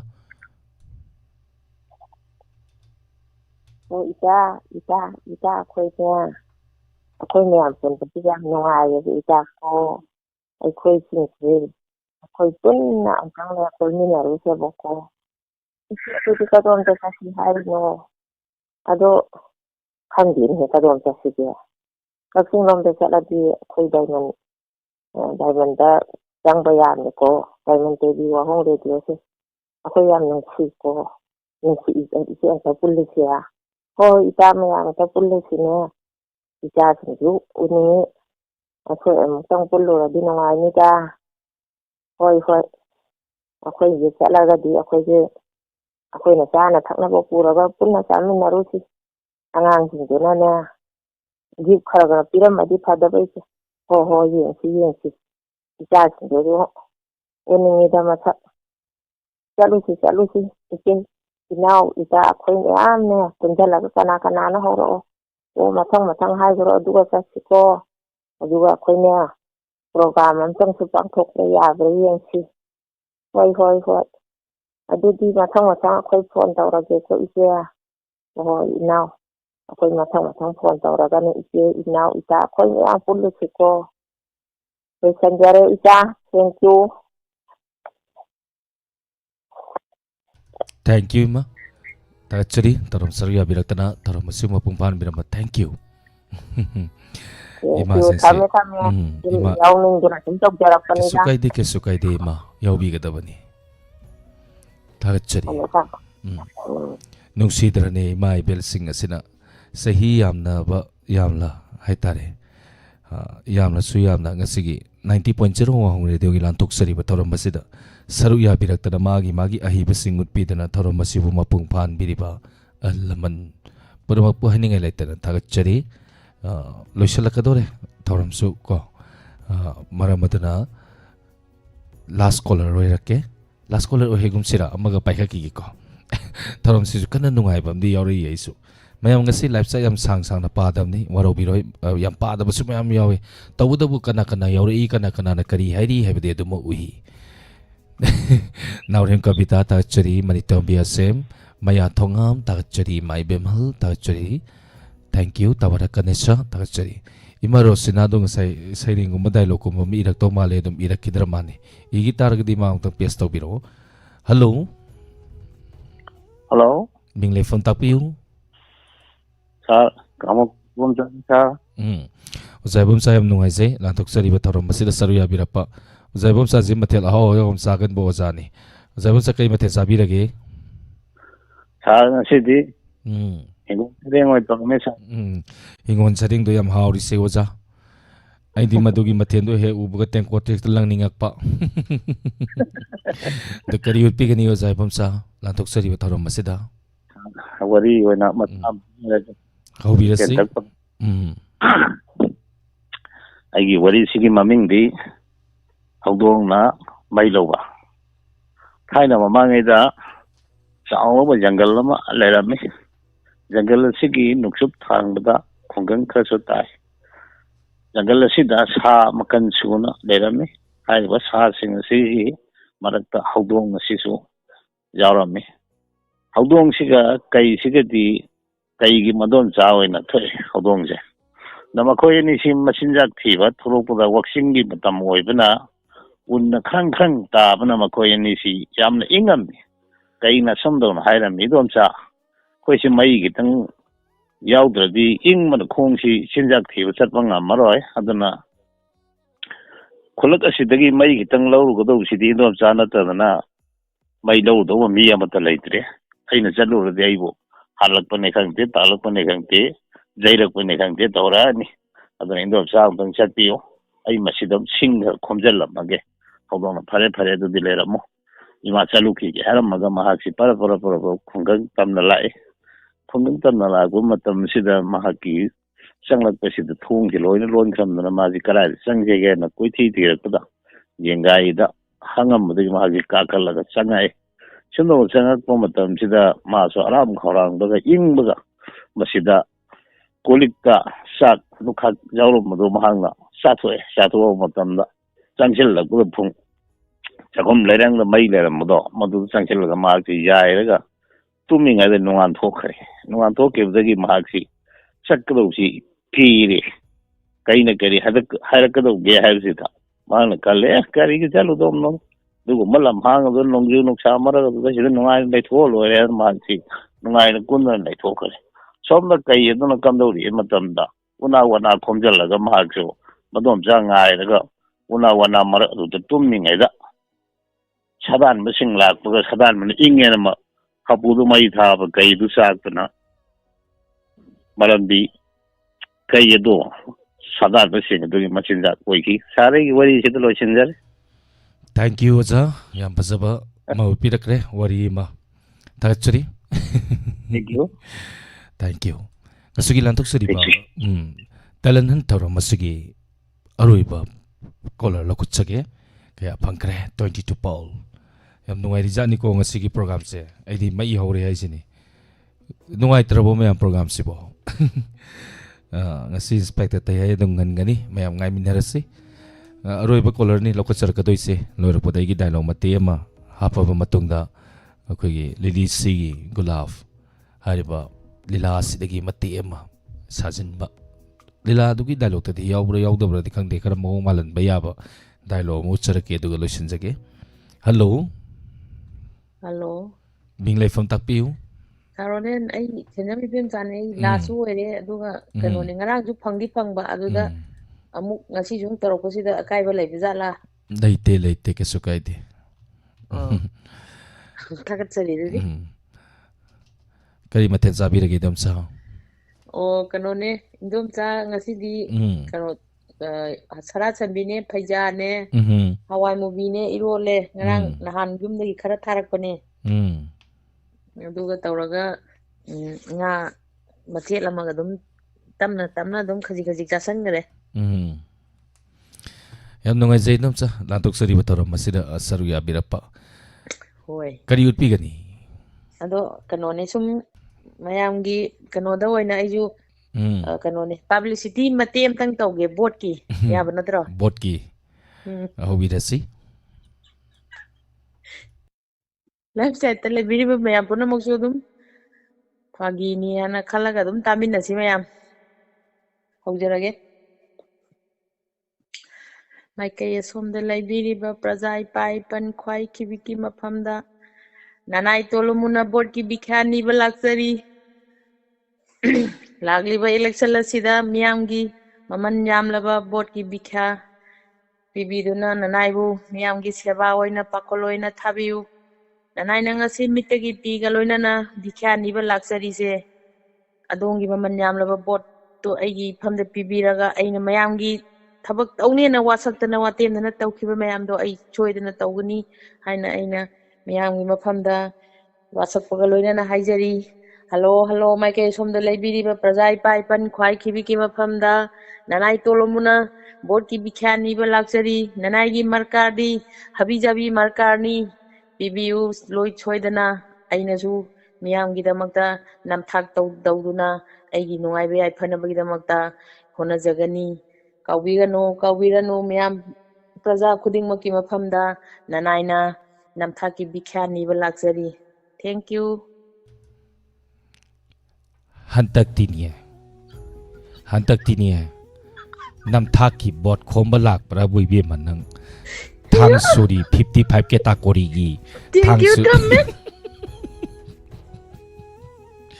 55 ꯀꯦꯇꯥꯒꯣꯔꯤꯒꯤ ꯊꯥꯡ ꯆꯥꯅꯤꯗꯤ ꯈꯪꯗ꯭ꯔꯤ ꯍꯧꯖꯤꯛꯇꯤꯅꯦ ꯑꯩꯈꯣꯏ ꯃꯌꯥꯝꯁꯦ ꯌꯥꯝ ꯄꯪꯉꯝꯕꯣꯏ ꯅꯤꯡꯉꯝꯒꯅꯤ ꯍꯧꯖꯤꯛꯃꯨꯛ ꯁꯤꯡꯕ ꯂꯩꯇ꯭ꯔꯦ ꯍꯧꯖꯤꯛꯅ ꯍꯦꯟꯅ ꯁꯤꯡꯀꯠꯂꯦ ꯃꯤꯁꯦ ꯑꯩꯈꯣꯏꯒꯤ ꯀꯔꯤ ꯍꯥꯏꯅꯤ ꯅꯩꯔꯒ ꯉꯥꯃꯨ ꯊꯣꯛꯂꯛꯄꯗꯧꯅ ꯃꯤꯁꯨ ꯅꯩꯔꯒ ꯁꯤꯡꯕ ꯍꯦꯟꯀꯠꯂꯦ ꯑꯗꯨꯅꯅꯦ ꯃꯌꯥꯝꯁꯨ ꯌꯥꯅꯔꯦꯀꯣ ꯋꯥꯍꯣꯡ ꯔꯦꯗꯤꯑꯣ ꯇꯥꯕꯤꯔꯤꯕꯁꯤꯡꯅ ꯉꯁꯤꯗꯒꯤ ꯕꯣꯠꯇ ꯄꯩꯁꯥ ꯂꯧꯔꯔꯣꯏ ꯑꯆꯨꯝꯕ ꯑꯐꯕ ꯃꯤ ꯊꯥꯒꯠꯂꯁꯤ ꯌꯥꯅꯔꯕ꯭ꯔꯥ ꯌꯥꯅꯔꯗꯤ ꯈꯨꯠꯄꯥꯛꯇꯣ ꯑꯃꯃꯝꯇꯪ ꯇꯥꯛ ꯑꯃꯨꯛꯇꯪ ꯈꯨꯖꯜꯂꯛꯑꯣ ꯀꯩꯗꯧꯅꯤ ꯑꯩꯈꯣꯏꯒꯤ ꯈꯨꯠꯁꯥꯁꯤꯕꯨ ꯀꯔꯤꯅꯣ ꯑꯣꯟꯊꯣꯛꯅ ꯇꯥꯡꯈ꯭ꯔꯕ ꯈꯨꯠꯁꯤꯕꯨ ꯅꯣꯏ ꯑꯩꯈꯣꯏꯅ ꯂꯨꯄꯥ 2,000 ꯌꯣꯜꯂꯤꯁꯤ ꯀꯔꯤꯒꯤꯅꯣ ꯌꯣꯟ ꯌꯥꯄꯣꯠꯇꯦꯀꯣ ꯁꯤꯒꯤ ꯈꯨꯄꯤ ꯑꯁꯤ ꯁꯤ 2,000 ꯌꯣꯟꯗꯧꯕ ꯈꯨꯄꯤ ꯑꯁꯤ ꯑꯁꯤꯅꯅꯦ ꯏꯆꯥ ꯏꯁꯨꯒꯤ ꯂꯥꯏꯕꯛ ꯂꯦꯞꯍꯧꯗꯣꯔꯤꯕꯅꯤ ꯇꯨꯡꯒꯤ ꯄꯨꯟꯁꯤ ꯃꯁꯤꯅ ꯂꯦꯞꯇꯣꯔꯤꯕꯅꯤ ꯃꯔꯝ ꯑꯗꯨꯅꯅꯦ ꯑꯩ ꯈꯨꯄꯤꯁꯦ ꯌꯣꯟꯒꯅꯨ ꯉꯁꯤ ꯑꯩꯒꯤꯅꯦ ꯆꯥꯛꯈꯨꯝꯗ ꯑꯩꯒꯤ ꯆꯤꯟꯕꯥꯟꯗ ꯍꯥꯎꯈꯤꯕꯗꯨꯅꯅꯦ ꯑꯩꯒꯤ ꯏꯆꯥ ꯏꯁꯨ ꯍꯧꯔꯛꯀꯗꯧꯔꯤꯕꯁꯤꯡꯗꯗꯤ ꯍꯨ ꯄꯤꯊꯛꯄꯒ ꯆꯞ ꯃꯥꯟꯅꯔꯦ ꯇꯞꯅ ꯁ꯭ꯂꯣ ꯄꯣꯏꯖꯟ ꯃꯔꯝ ꯑꯗꯨꯅ ꯕꯣꯠꯇ ꯄꯩꯁꯥ ꯂꯧꯔꯒꯨꯝꯁꯤ ꯕꯣꯠꯀꯤ ꯂꯥꯡꯗ ꯑꯩꯈꯣꯏ ꯊꯨꯔꯒꯨꯝꯁꯤ ꯀꯣ ꯑꯗꯨꯅꯅꯦ ꯕꯣꯠꯀꯤ ꯂꯥꯡꯗ ꯊꯨꯗꯧ ꯁꯔꯨꯛꯄꯨꯗꯤꯅꯦ ꯑꯩꯗꯤꯅꯦ ꯊꯥꯕꯜ ꯔꯥꯎꯟ ꯑꯃ ꯆꯣꯡꯊꯣꯛꯑꯒ ꯍꯨ ꯊꯛꯑ ꯁꯤꯈ꯭ꯔꯒꯦꯅ ꯈꯟꯒꯠꯂꯛꯑꯕꯅꯤ ꯑꯗꯨꯅꯅꯦ ꯑꯆꯨꯝꯕ ꯃꯤ ꯑꯐꯕ ꯃꯤ ꯂꯩꯀꯥꯏꯒꯤ ꯂꯥꯏꯔꯤꯛ ꯂꯥꯏꯁꯨ ꯍꯩꯕ ꯃꯤ ꯀꯣ ꯑꯐꯕ ꯀꯦꯟꯗꯤꯗꯦꯠ ꯃꯇꯤꯛ ꯆꯥꯕ ꯀꯦꯟꯗꯤꯗꯦꯠꯇ ꯚꯣꯠ ꯄꯤꯗꯅꯅꯦ ꯏꯔꯩꯄꯥꯛ ꯏꯔꯝꯗꯝ ꯁꯅꯥ ꯂꯩꯄꯥꯛ ꯃꯅꯤꯄꯨꯔ ꯑꯁꯤ ꯀꯟꯕꯗꯅꯦ ꯑꯩꯈꯣꯏꯒꯤꯁꯨ ꯊꯧꯗꯥꯡ ꯌꯥꯝ ꯆꯥꯎꯅ ꯂꯩ ꯑꯩꯈꯣꯏꯅꯅꯦ 200 ꯌꯣꯜꯂꯨꯔꯕ 500 ꯌꯣꯜꯂꯨꯔꯒꯅꯦ ꯂꯩꯕꯥꯛ ꯀꯥꯏꯔꯒꯅꯦ ꯂꯩꯕꯥꯛ ꯀꯥꯏꯌꯦꯅ ꯀꯝꯄ꯭ꯂꯦꯟ ꯇꯧꯕꯗꯣ ꯃꯤꯅ ꯇꯥꯅꯤꯡꯉꯝꯗꯧ ꯃꯥꯟꯗꯦ ꯑꯩꯒꯤ ꯋꯥꯈꯜꯂꯣꯟꯗ ꯁꯨꯝ ꯑꯩꯈꯣꯏꯅꯅꯦ ꯆꯨꯝꯅ ꯚꯣꯠꯀꯥꯁꯦ ꯊꯥꯗꯔꯕ ꯏꯁꯥꯒꯤ ꯔꯥꯏꯠ ꯇꯨ ꯚꯣꯠ ꯀꯥꯏꯅ ꯍꯥꯏꯁꯦ ꯚꯣꯠ ꯊꯥꯗꯗꯕꯗꯤ ꯇꯧꯅꯨꯀꯣ ꯅꯣꯇꯥ ꯌꯥꯎꯔꯤ ꯅꯣꯇꯥꯗ ꯑꯣꯏꯔꯁꯨ ꯊꯥꯗꯣꯛ ꯄꯥꯝꯗ꯭ꯔꯤꯕ ꯀꯦꯟꯗꯤꯗꯦꯠꯁꯤꯡꯗꯣ ꯑꯗꯨ ꯚꯣꯠꯇꯤ ꯃꯥꯡꯍꯟꯒꯅꯨ ꯔꯥꯏꯠ ꯇꯨ ꯚꯣꯠ ꯀꯣ ꯑꯗꯨꯅꯅꯦ ꯍꯟꯗꯛꯇꯒꯤꯗꯤꯀꯣ ꯃꯌꯥꯝ ꯍꯧ ꯂꯥꯎꯗꯅꯅꯦ ꯚꯣꯠꯇ ꯄꯩꯁా ꯂꯧꯔꯒꯨꯝꯁꯦ ꯄꯩꯁꯥ ꯂꯧ ꯂꯥꯛꯄꯁꯤꯡꯗꯣ ꯅꯆꯦ ꯑꯣꯜꯂꯤꯅꯤꯗ ꯇꯥꯂꯣꯡ ꯃꯁꯝꯗ ꯄꯥꯏꯔꯒꯅꯦ ꯀꯥ ꯃꯈꯥ ꯅꯝꯁꯤꯟꯈꯤꯒꯦ ꯌꯥꯔꯦꯀꯣ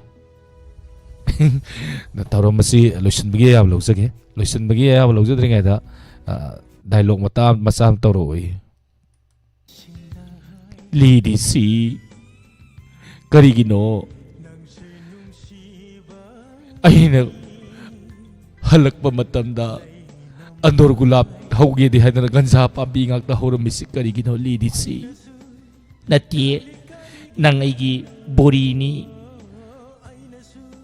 ꯑꯩꯒꯤ ꯕꯣꯔꯤꯗꯤ ꯅꯠꯇꯦ ꯗꯥꯏꯂꯣग ꯁꯣꯏꯔꯦ nang te nang aigi body na te aigi body di haigu jamem do na body ngau da maroi thong da hap chingre aduga nang na aigi mang da lepaka body ni ga haiba di nai isai dum saksan dingai aduna ne khon su sigi tawre 90.0 wa hong radio tabi di pasing aigi dialogue sin loisan jage natrdi yaroi dore thank you masigi akhoi na note tausan jaga doi se akhoi na soidana kaura ga da mi yoi ani ni aina law thok sar ka doi se akhoi na su phone number adam isanro tham jaure daga Parameswari Lorembam Paneswari Lorembam Saireng 12 Heman Saireng Tara Mema Kaksing Public City Tara Anita ngai khoni pol ji law thok tringai da akon beido I haudri ni ai bo akon beido kaya no ta kana no ta hibira di pani da I leire yare ngasigi pangbi kraba kogi Paul Singh miyam don ning sing jarake Paneswari Saireng 12 Heman Saireng Tara Mema Kaksing Public City Tara Anita dialogue nipan phangi kaina sana kima khanga boktagi dialogue 17 Robin Maitai Kumuzam Saireng 14 Sakhin Saireng 16 Padama dialogue 19 Khaidem Ibotomba Science Magazine akoi dialogue toina singan jai masi 29 point duga Gita dialogue 24 Mamta dialogue Mahabharat 28 Manihal dialogue 23 Rita Thongju dialogue 11 Ibomsa Khangabok 22 Senjam Ibemsa 13 hariba sing asini ngasigi first ta khraba Khaidem Ibotomba Science Magazine TV ramba koina dialogue ina losin jare loina na matangda second da Mamta 20 ga 8 hariba sina second laujare do third tar se dum phajana do upi rakre madam Gita su dum yam phajana ule do koi note ti koi ahum se toksin jage hariba makoi ahum Khaidem Ibotomba do madam Mamta amadi madam Gita gi dama kuba oh bom to kuminasi me punamangna ngasigi lantok seri ba thoram masida saruya birakna first ta kraba singi dama mathang manauna na ta kraba singi dama kuba oh bom to kubiu loina na ngasigi lantok seri ba thoram masida ming pator pada sitha bananda ba yauragasu me punamang ngakpiu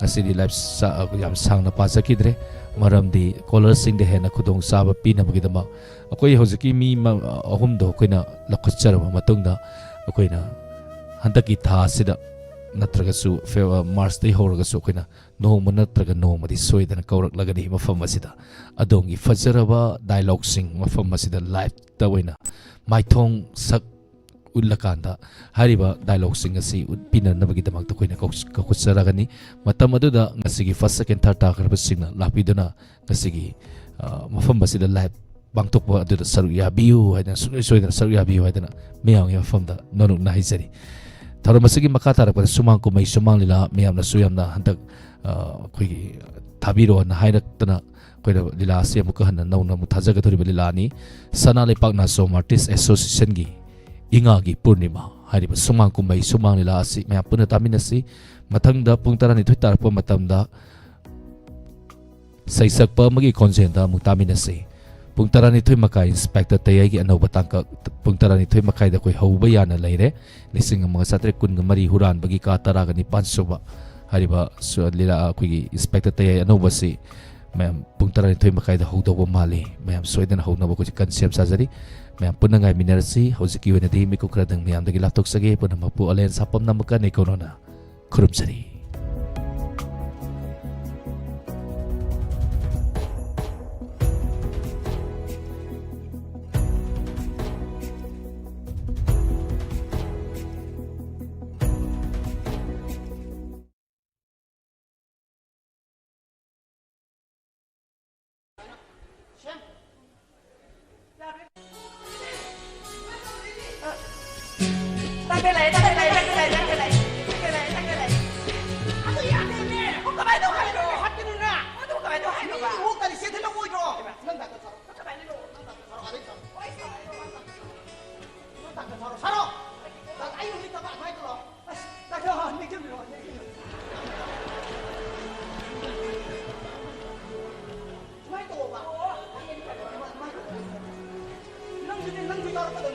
ꯄꯥꯏꯗꯣꯏꯕ ꯑꯅꯤꯃꯛ ꯄꯥꯏꯔꯛꯀꯗꯕꯅꯦ ꯅꯣꯏ ꯁꯨꯃꯥꯏ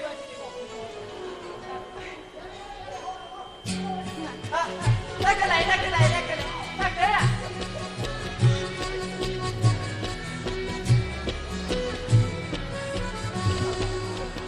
ꯀꯣꯛ ꯊꯨꯝꯃꯛꯀꯗꯣ ꯀꯩꯗꯧꯔꯒꯦ ꯂꯥꯛꯇꯔꯤ ꯏꯟꯗ꯭ꯔꯦ ꯀꯩꯒꯤꯅꯣ ꯅꯪ ꯑꯩꯒꯤ ꯏꯁꯤꯕꯤ ꯊꯨꯝꯃꯛꯇꯣꯏꯅꯦ ꯅꯣꯏꯗꯣ doctor ꯂꯥꯛꯑꯦ ꯐꯝꯃꯦꯀꯣ ꯗꯥꯛꯇꯔ ꯐꯝꯃꯦꯀꯣ ꯐꯝꯃꯦ ꯂꯩ ꯍꯨꯜꯂꯣ ꯅꯪ ꯌꯧꯔꯛꯑꯦ ꯍꯥꯏꯕ ꯑꯩꯅ ꯇꯥꯇꯝꯕ ꯑꯩꯅ ꯍꯨꯛꯇꯗꯤ ꯀꯅꯥꯅ ꯍꯨ ꯍꯥꯏꯅꯣ ꯅꯪ ꯀꯥꯏ ꯆꯠꯄ ꯌꯥꯒꯗꯣꯏꯅꯣ ꯅꯪ ꯍꯨꯜꯂꯣ ꯀꯩꯅꯣ ꯍꯌꯦꯡꯒꯤ ꯃꯥ ꯍꯨꯛꯇꯣꯏꯅꯤ ꯀꯩꯅꯣ ꯀꯩꯅꯣ ꯁꯤꯕꯣ ꯍꯌꯦꯡ ꯃꯥ ꯍꯣꯁꯨ ꯉꯁꯤ ꯅꯪ ꯑꯩꯉꯣꯟꯗ ꯍꯨꯜꯂꯣ ꯃꯥ ꯃꯔꯤ ꯃꯇꯥ ꯊꯣꯡꯅꯕꯅꯦ ꯑꯩꯈꯣꯏꯒ ꯌꯥꯗꯦꯕ ꯍꯣꯅꯤꯀꯣ 그만 와요. 너 닥터라 거기서 레이고 끝난 애가 잡고 저 산타 더 하고 잡고. 그만 더 해줘 봐. 넌 깨나 해들어. 넌 해들어. 아이고. 닥터 거기 닥터. 그래 거. 지고. 내 그래도 필요.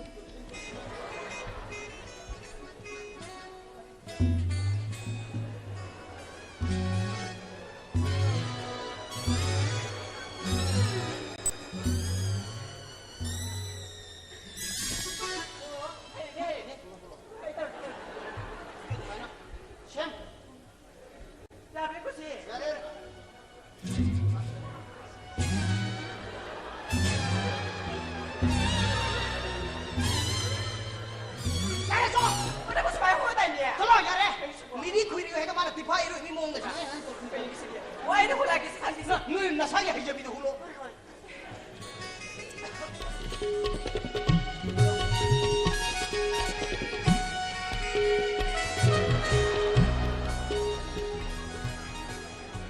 하우로. 저희로. 이사영 돌아봐. 하우로. 럭고 난 하나 럭고. ꯑꯩꯈꯣꯏꯒꯤ ꯗꯥꯛꯇꯔ ꯁꯥꯍꯦꯕꯅ ꯆꯧꯀ꯭ꯔꯤ ꯆꯨꯝꯗ 아이 ꯂꯦꯡꯁꯤꯟ 속이 아니네. ꯀꯩ ꯍꯥꯏꯌꯣ ꯍꯥꯏꯅꯣ 이 밤에 싸면 뭐 속이 뭐냐? 지하라이네. ꯑꯩꯈꯣꯏꯒꯤ ꯗꯥꯛꯇꯔ ꯁꯥꯍꯦꯕꯅ ꯁꯤꯌꯥꯔ ꯁꯣꯝꯗ ꯂꯦꯡꯁꯤꯟꯕꯤꯈꯤꯕ ꯂꯣꯏꯅꯅ ꯑꯩꯈꯣꯏꯒꯤ ꯈꯨꯡꯒꯪꯒꯤ ꯂꯩꯁꯥꯕꯤꯁꯤꯡꯅ ꯏꯁꯩ ꯑꯁꯤ ꯁꯛꯄꯤꯅꯕ ꯅꯤꯡꯁꯤꯡꯖꯔꯤ 하우로. 서서.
ngasi지 waktu sangkati na hati niya.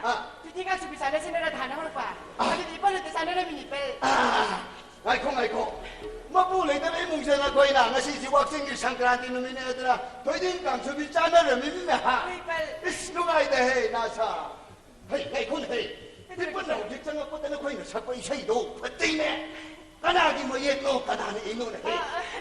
나도 많이 입으니 pel. 헤이. 마디 야우로. 하.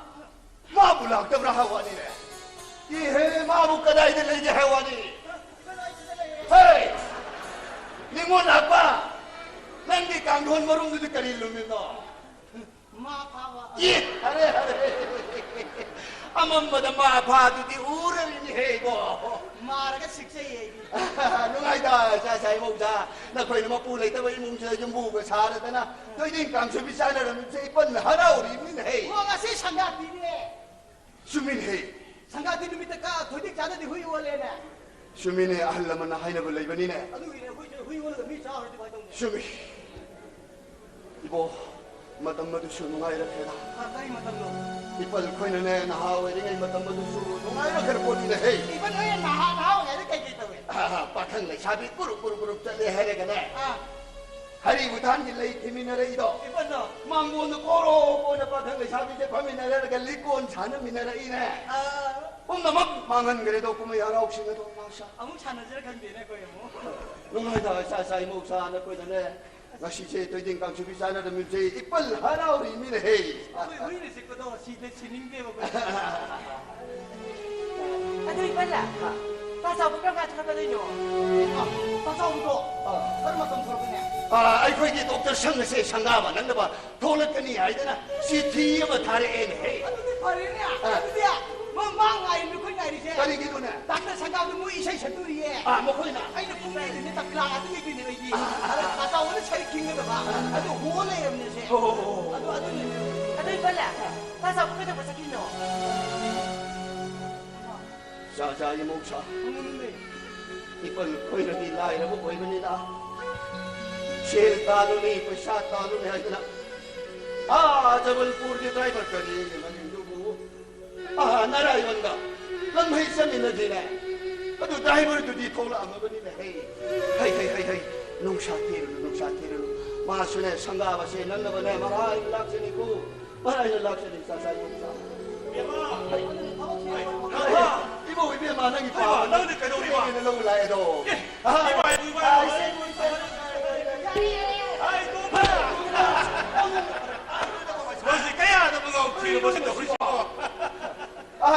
이sen모 이봐요 ngasi watching 상크라티 누미네이더라 뭐불에 그 뭉치대 이사생 이목싱신아 토이딩 강주비 쌀리네 떠오르시네 나 신수 마카리가 이 동쪽이 버사라바게 소시도 나학당 영전을 보니 아주 용도 하려고 못담나디 나몽 느끼실 내람들이네세 아주들이 이바이 있을 내람 뭐 다리 하이드는 힘을 나이분이 이바이고 헤이 이물베 마 저저 빠블라 이래래 빠버기 망사들을 썰고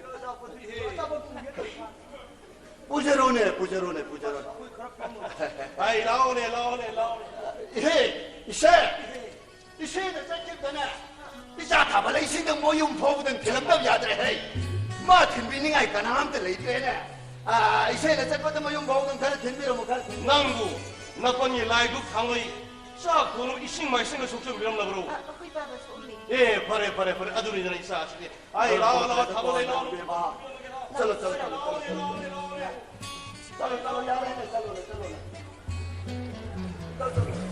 अरे इन्होंने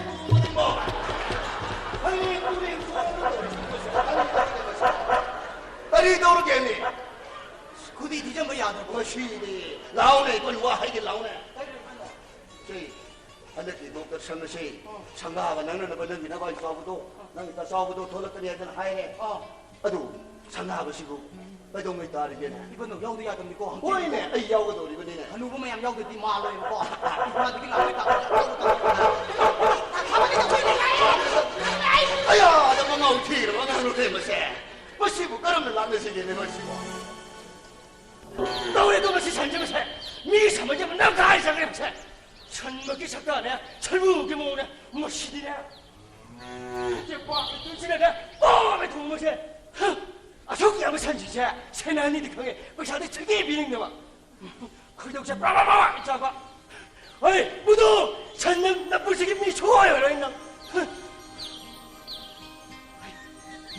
아이라 이거 뭐저 보내 되나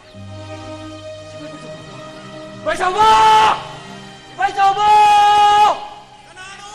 아이네 살아도 뭐네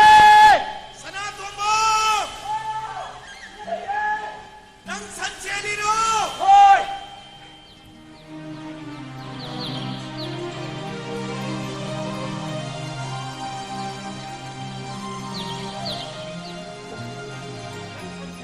와 벌써 어디 어디를 파스라며 아이고 क्या 파스라게 하 아이고 상관해 난 생각나 하 그래도 그렇게 아시만한 소리야 그럼 심아 내가 그렇게 어디 벌써 봐 아이 이렇게 날 들어봐 에이 너기 아이는 프림 걸릴 뻔이 하 그래 야 짜다 네 한번 이거 짜니 아이로 좀 자 살로 살로 이게 어디 이게 얘기해 진짜 벌써 이봐在靠着会要的，你搞这些了，这样子用，这个位置，是这样吧？这样，谁这里一个，一个大的一个 ，good， 러브키 히로 말이더라. 아들부디 싱가포르 선신자 아이들 시리니까 어떻게 하리? 마모의 아나의 핵인데 여기고. 아그 봐봐 그럼. 그 봐봐 그 시도돼. 어디 봐. 마이 만ung도 아나가 오늘 이렇게 좀 더위. 말 와트를 빼와네. 그래. 왕 그래 이봐. 호이. 어디 오늘 호이 도간 딱 가있다 따르더라고. 덕대 하긴 이상해. 이봐. 그 군놈들 이봐. 상도. 이봐에 못하게 가는 거다. 덕대 이상은 상하게. 상하게. 호이. 아들다.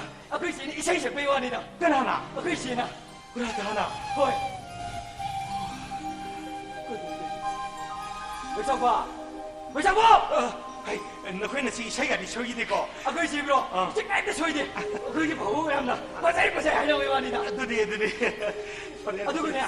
dokternya macam sudah. Mana ya? Dari mana kau? Mana di Sarat ay. Dokter Sarat. Dokter Sarat. Aduh deh, ai si sangat apa nang nabal laki kan mana? Laku nang hong deh. Aduh, sangat apa luar mana? Dokter sangat selalu sih dena. Sih bang. Aku sih lagi, boy. Aku sih lagi. Aku sih. Hey.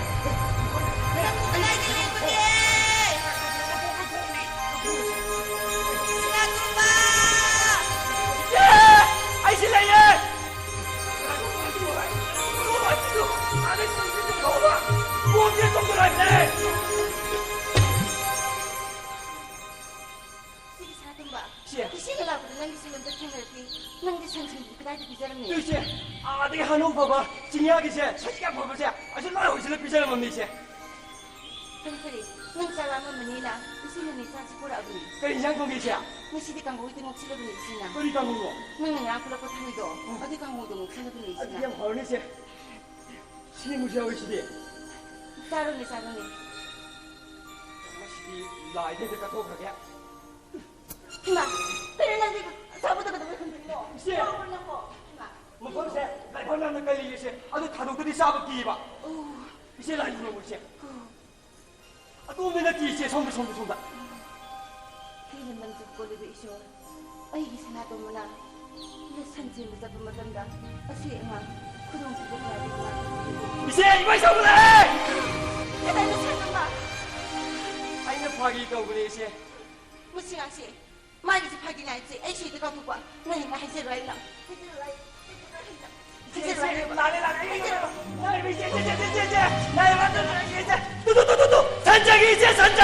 산장에 봐. 아이고 박이 덕선하면 이제.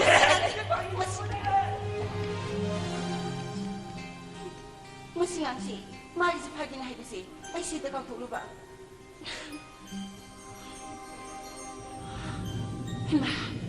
Ini.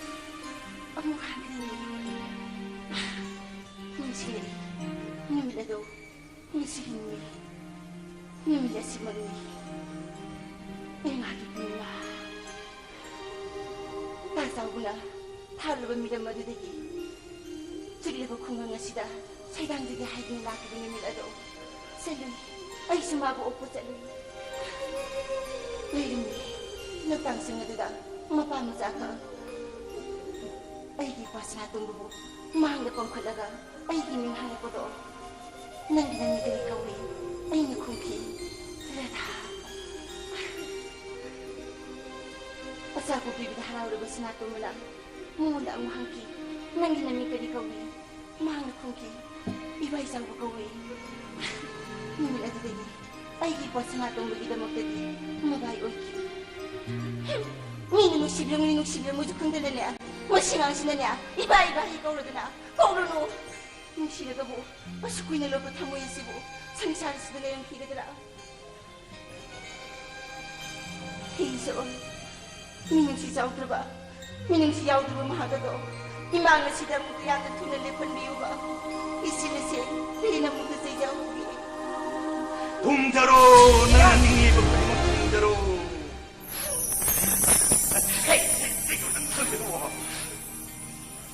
Hey, ketora. Nang ibu orang nak cimpin saya ni hari muda saya di roda na. Koi mua, kamjeri. Thani kata ni hari dah. Saya ilising ni bukan mana ni loriba. Aduh di masuk kerja di hebat kerana, ayi nanti asal dah nami dah ada tabel tabu buaya. Nanti kucing makor, Sambrai manang singi manang bane. Hekta sening ngato. Ikoi di mula huwa. Sigong may pamilo. Kedoro ba? Ikoi ba na yan kalanya hariba. Kari gino. Aduda. Ayun tinang yan na panjabuni. Yan tapidra budi haiduna. Isuda kurang jariba. Magi hakan jambada. Kayang mo ay. Tingkan nisu. Kayang ni. Hai, kerani yuri no. Yuri tak. Kara. Siap.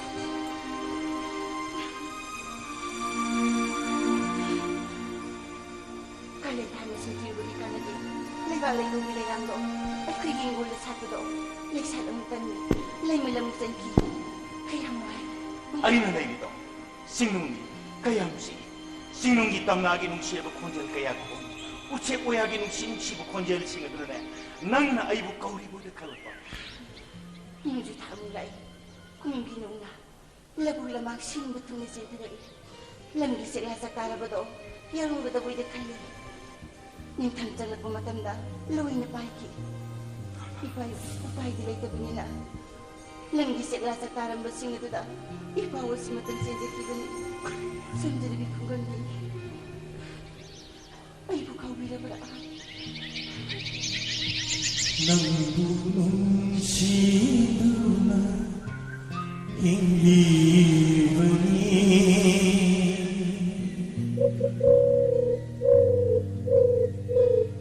Nanggunung siduna hindi bani ay isang lapamapuksila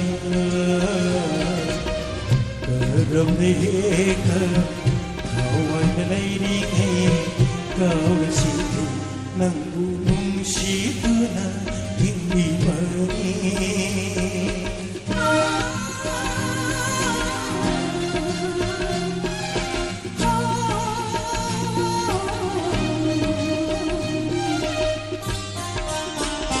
Nang gunung situ na hindi bani ay isang labi mapuksina Bini ana kung dangilay amagi Nang gunung situ na hindi bani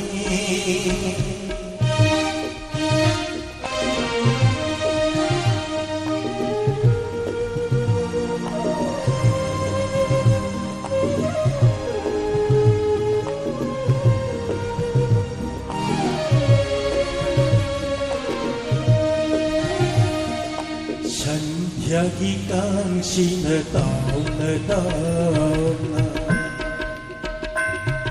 Sanjagi kang sinataw na tama Kung iba'y nili ng naibu Ay nakisig laging sanggu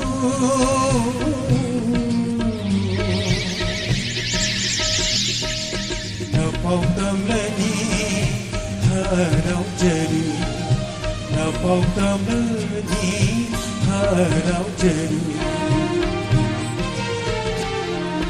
Jingnya tangnya labuk lampang Mahoy loy na ay buwarawi Nang bukay na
Kung guli ba siyang jadi ay na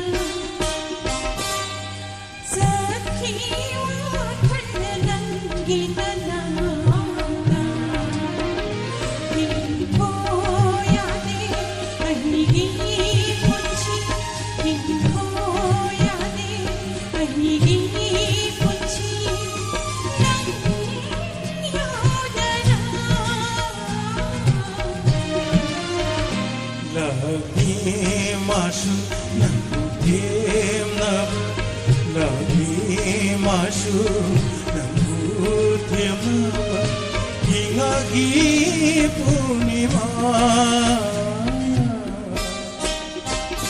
namun syikana ini mani Bagi sabla pamapoksina Gagam leheka Kawan nanay di hay Kau disini Nambunang syikana Hindi mani Nambunang syikana Hindi mani Hindi mani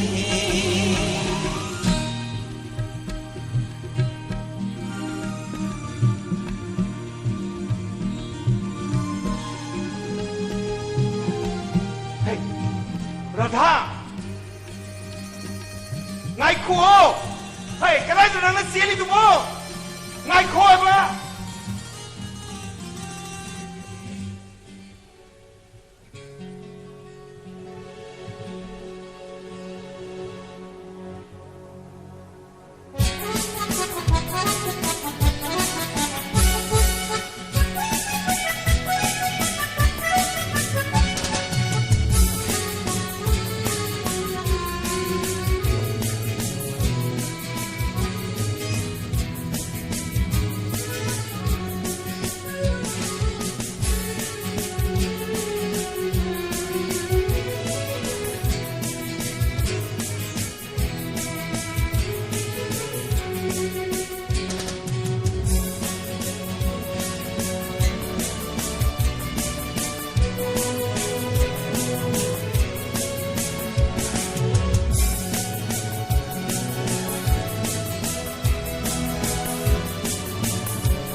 cái số gì cái số gì mà tổ rồi cái nón tổ rồi cái mà hi chẳng cái lại phần này con này đây cái năm này nó có màn cái thổi ra hay quá khăn sum khăn mà đi cái số gì mi cái này ni bunuy quá khăn sum khăn mà này mà ai quá hàng gì ai cô nang ngarang sukarati ngasi si thena lai nang kadai selo ba ha ai photo kapa chalo photo kapa अरे नंग सरकार थबक तौसे तो थोने photo काबो ने कोसे चलेरो ने हा ए अदुदि तोलोप फंगोय काय ओ अदुने तोलोप चागे पैसा फंगे आदि सरकार की थबक से चाना फजन तौता बा तारो ai nuti laina मतम चाना का बतावा मतम चाना हन बतावा खंगरा matam sana dum halina ai daka lai matam da dum halena ke ए नंग ने आइने याय मत नंग याम चाउथोपम यावरे को खरगे सेक्शन को सरकार की सर्विस को याम सेक्शन बताय ai hujik se ai ngasi ngarang ju photo kapu yam thingtuk khina ko Kharang न होगा के तोर को याद है ना अदु ngasi खरंग न करको याद रनंगो ngasi ju खरंग थे तो करे छुट्टी लोगे लाइनी छुट्टी ये बा ngarang su karap ta ngasi je theng la ba du छुट्टी सुंग लोगे बा थेंग की बगी छुट्टी लोगे ला पने कई मछि हारि जबो ai थबा रूम ले रे कयाम लो थबंग नो yam tu thau cham lu होय ने कयाम लो थबंग नो thau che yam lu jan masi arai bane te punsi ki thau होय ने नंगी पंसी थबो तो कयाम लो थबंग नो करी थबंग नो आई के ताना चितना nupi che ke tong हा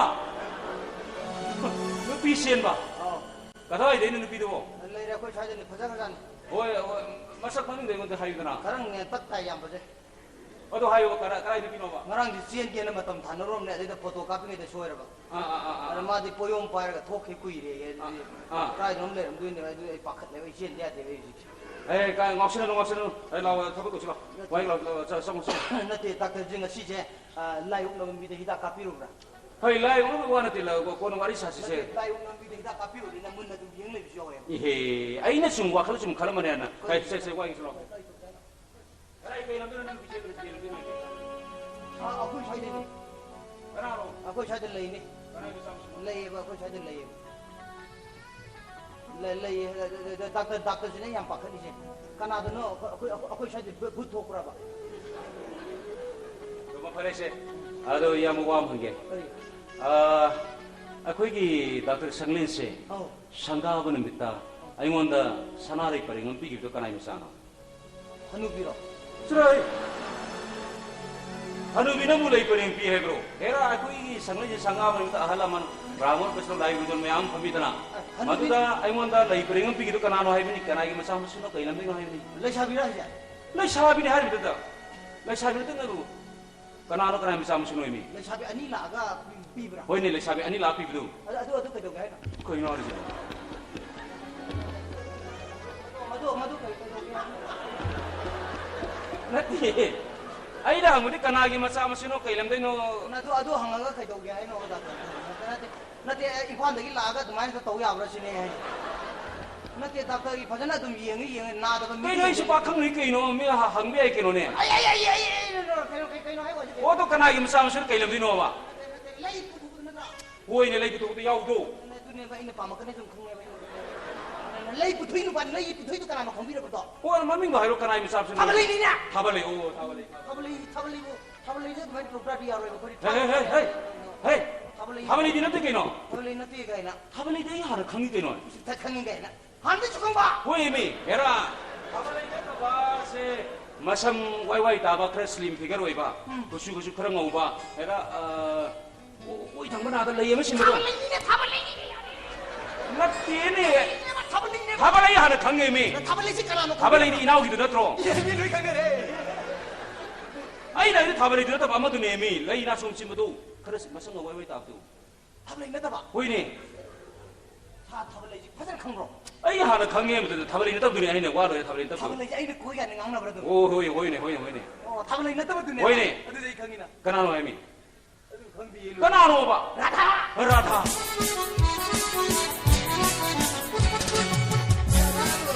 adu ne chi chi hai ya do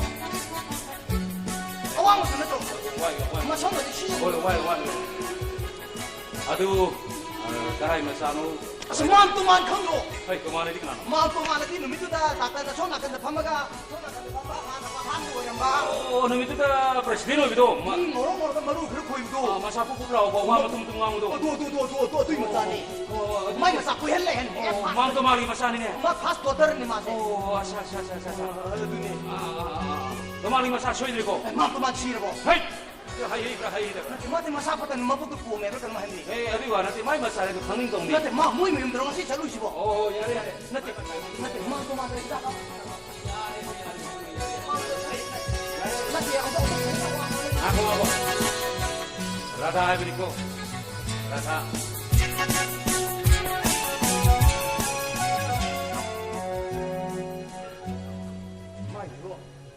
माशु आई मांगी कहिरा माशु राधा जी माना पामी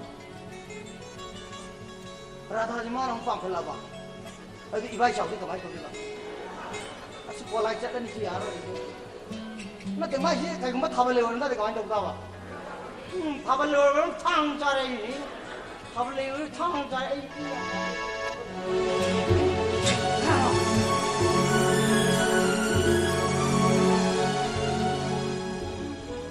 राधा मत रो लाइच बो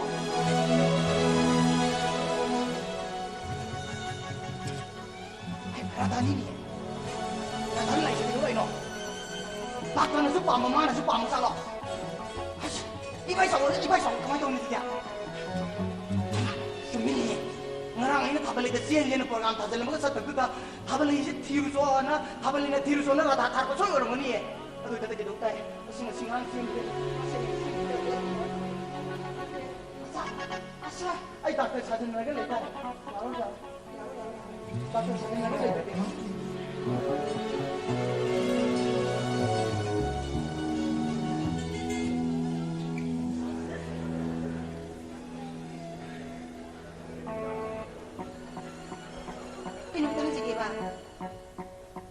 Sunda, kita tunggu kalau ambro. Lagi na.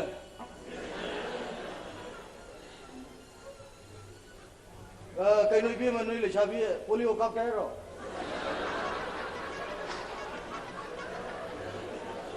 Toma lagte na, toma na kako dang nilagte. Mana sunda tablet de sensi program thasila ka mana si doctor ka sadala. Patumba! Kaya na kisha, ha? Nang tablet de sensi program thasila ka nang si doctor sadala isa kali ginoba. Ay sian jam din na walking sian jam ka. Walking sian jam ka mana sian may walking. Tablay ya. Ko tablay. Lai na mo. Lai di lang minang musida. Sasalaw ba? Ay lai kayo. Sasalaw ba? Nupi na sian ba di pati man nupa ay sian man laki ba ore laki so. Pato ba? Laki sa katay na. Ha? Kati na sa katay no. Ay kito roge. Ay kuda siya si program tala masilak ba? Nang sige niya. Ay nga di na bota tuloy ni ko. Ay basta ba katanga mo. Nang sidang ini. Ay sino to yan ba? Labay talian ko limin lang. Ay payom di cheta na. Payom kata di piti di yan ko limin lang. Piti di yan ni aro ko tani. Nang mang na lay ron ni. Mukul si pa ko pa sing mo pa ko. Wang lu ay wang. Hey, wang. Ay ano ba ay din ba yan ay wang.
Mama nang tara da ya da wapang khla idana mama nang ko win hei sawa mama ai su turi hai do dai su saluki dana kam ta lolom dana ai selai ni ana hi yaw brai ana ye ki wana tin hei sum no ke dori mam se nang na angang ngai ngai hoi nang gi baji ba esina nang bu khungang asha por ku matamado ngasi dagina sai kunmari kunga ji haram lagani na hoi ma madu dagi nang homin kami nak nasa nasi jahat kerana, mamu kian tadi, mamu ki pun sih tien bertarin hebo, 마음이 맛이 쏟고 따르네. 마마, 라다나 그러고 야오라게. 세세세 숨도 보니 인파 롬도의 아들람은 마야무 락다나 아이 먹기 아이 고이는 궁강들 라이버니나 마마, 미기 소르드기 락바 이나 베라 군의 이몽싱들이 상가 떠는가 보니도 마마, 아두분이 헤이 온토는 보내봐 못사 다케네 아들람은 마야무 싱가도 마마, 마무수 파나고 있는 강문이 아두부 나 거의 까나마도 따나보 코너만 낭하우드나 마무는 야 토크린 헤이 루호목이 눈 토벌리엄나 그네 싸우는 거 그나기, 라다기, 라다니 라다 마법 바빠오는 파리바 마삭 바빠오는 파자리바 이나나 굴리바 공강마시다 아나 아예부당 야보다 아와 아나 까리면 뒤더먹하이 아이 거의 뿌려먹기 못된 광비리바 이붕어 따따라 사르스니네 라다 샤라, 라다 로호무기. 아두나네 이붕어는 거의 뿌려뿌는 시비드나 마먹이 마이 쏙들어 아마디 나상이 뿐 시다 망고는 힘자나봐 낭나마 땡카나 광비였고 마마 아주 못한 가지는 나바디 마음을 신노하지 잡아도 아주 싸우락 상는거 거우니나 마음은 마법 부사이 우식 떠오는데 나는 야나바 그렇시는 좋고 헤이 가이나다 안 포바 나는 비행기 하이드는 마음이 칼리버리네 이거 마음은 칼리버리네 Kaya dalagi wapam dumadi na maiwan na pandir ko na mama din ningon po ko ni mama na pangda na kanana pangda dagi. Radha na yada ba yaga draw. Kali giluhong bakay wa dagi. Nama kay lay ni sini. Nama nga luhong bakay na bas. Shod mo sige ni nga ibo mama no mare. Ado di. 나는 가나다 비다 보니고 mama. Ado di aisyu sangi sajikan kari dana kan kem to nolu sheba to kita. 말해 여우여 이번에 싸도 무더리 먹네. 싸고 돌아게 이봐. 싸타기 시작하라. Sinabi ba? Yan. Iba isa karoy. 싸고 이봐. Sangi sheba gam to torumbi. Ado siya to bajido. Ngarang nga dingi masakar no mai keso. Ay nang isa do itano ito asyo. Nang nagay po baro. 이봐. 싸다고 이봐. Ay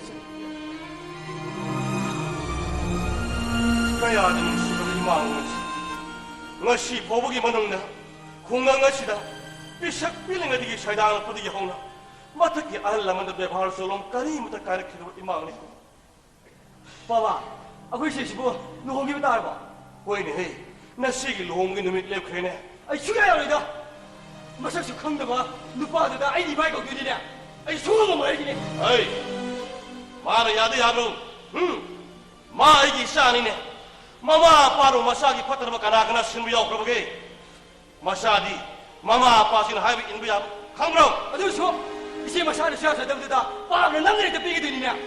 죽여야 말이지 이거. 마시다 나나 거리 관계봐 앙앙이 못하고 앙앙이 못하고 나 것이 산나가 비자라봐 아니 미녀답라.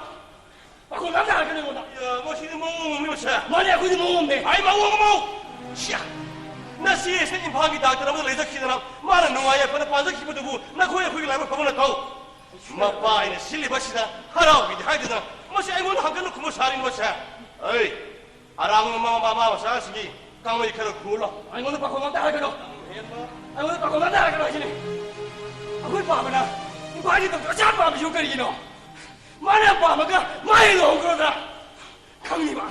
요들 넣어. 요거 투가해 강림아. 요거 투가해 강림하시네.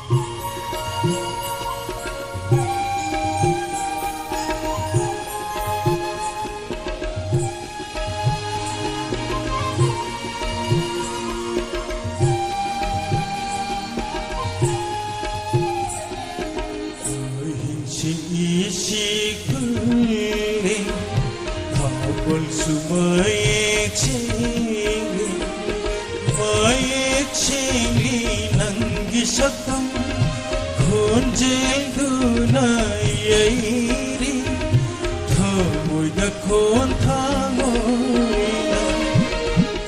행시 이 시군에 가볼 sumay chingling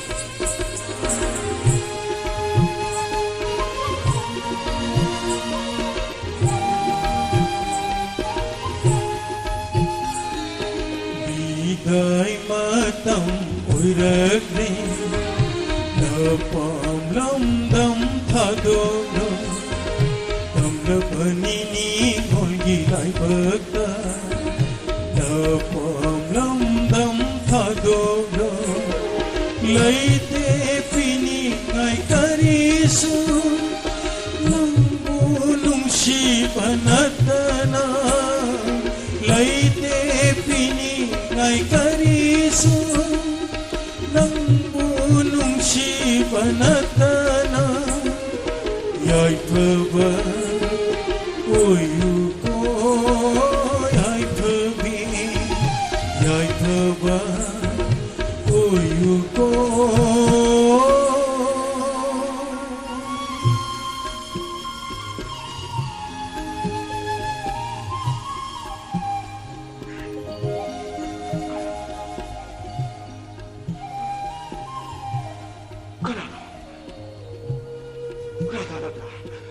Radha, 그리기로 난 아문바 템바 hinga sila nang natanda. Ha, mama ka tukuyaw ni. Anay, yawra ba? Ato di karigino na hakmakamu sila. Sadasi. Katay. Katay na lupa. Madugiyaro ina pa. Karigiyaro na lupa. Tasaw ba? Nang nahigiwami si Karima na kami di ba karigino tasaw ba? Radha, madug kang lupi madug yan ka. Ay na nang bunong sila pa natin, Radha. Nung sila ka karigino nakalahining, di ba? Hey, apagdi. Nung sibahay ko sini, atong maglayin na lagi naman. Nanggi haksang katani ay mong naging lapo. Adalo sa inyo mo. Yego, mama na na. Nanggi lohong maging lumitlen na kami. Lao, ayun mo siyang tingin lang. Ay, nanggi yung paubukil lagi lao sa sila. Nang natanda sa lulo, ay nilihuran niyo. Rata, mama si, inilay kinabadagin na pakat patukat pagkarintiyada. Ado gusto matata. Hoji-hoji haibang nabalay naman na adulay dito. Matamasila. Nang nadoktor mo doon kibay ba sa'yo? Nang katiyay ko na talang. Ay ko'y mayang-iyay pa mo oy gado rin nila na. Doctor! Doctor! Kanagi doktor no! Kanagi doctor no! Ay kari mo na kundi. Kasawa. Nang nabuyang na kundi. Ay riyan na wali. Ay po naman kami. Nang nasaga ni Papa Mama, soy na lang mali. Ay, aning ba, Papa? Ay, nagtabilang labi, Ama. Munda, nupawag na kayo gipuksin. Kamuti na ba? Sin mo na ba? Kaligi na ako. Pansilang tayo mataman sila. Ay, mutado kay Kandiri ba? Wala. Ay, di mamagiwa pa mo doon ay. Pagiwa pa mo doon ah. Nang nasaga ni Papa Mama, kanani kanani. Nang nasaga ko nung tama kong ikanuna. Nag-shaway mo doktor niya, bakit na-trap? Doktor na naman yun eh. Kaya sila iba yung babal. Ayo. Kaya sila kayo yung mag-ibabal. Pero!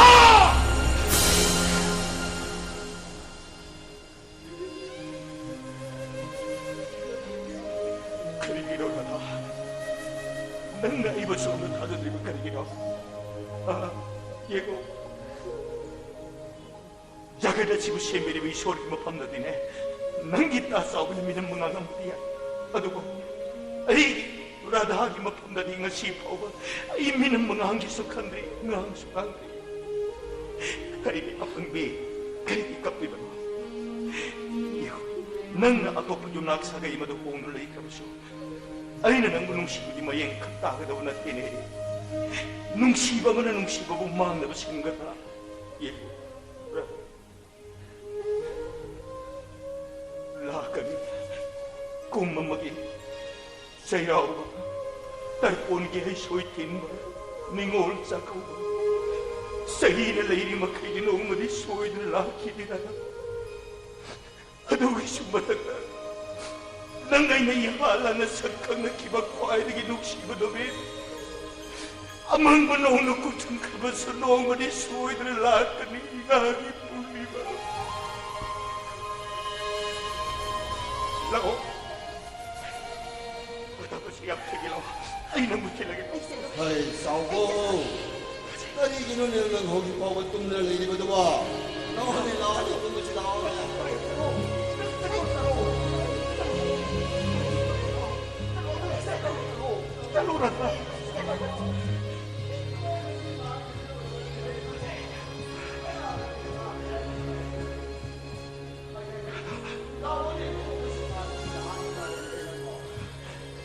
그러네 난 나오지 보고 똥을 내리고 나고 할머니네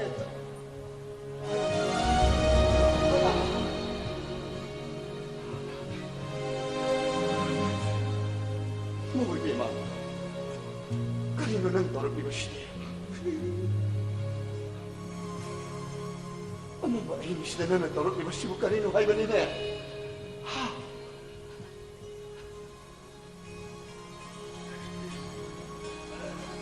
Bawa baca nanti untuk melakukan hele dan kau pagi bunga baca sudah tahu ipana nanti nak pernah sama nak sila kerana mana terus ipahai sadi kungan masih dah sayang kerana lagi bani kungan masih miwal sila ya ada betapa amat tahu kena hai na ipana nanti nak pernah sama nak sila kerana mana terus oh baca loy dena أيدي شيلة أيدي كنا هنرجع أين كم قد بس يبكر يدوله أين ذي ما با أين فوق تبي سهالي أين هاي كل ويري هاي ذي كوت تبون كم لبلي ما هذا كم ما بقول تجي هاي بتعال بقول شوفا راثا ما تقول شكرين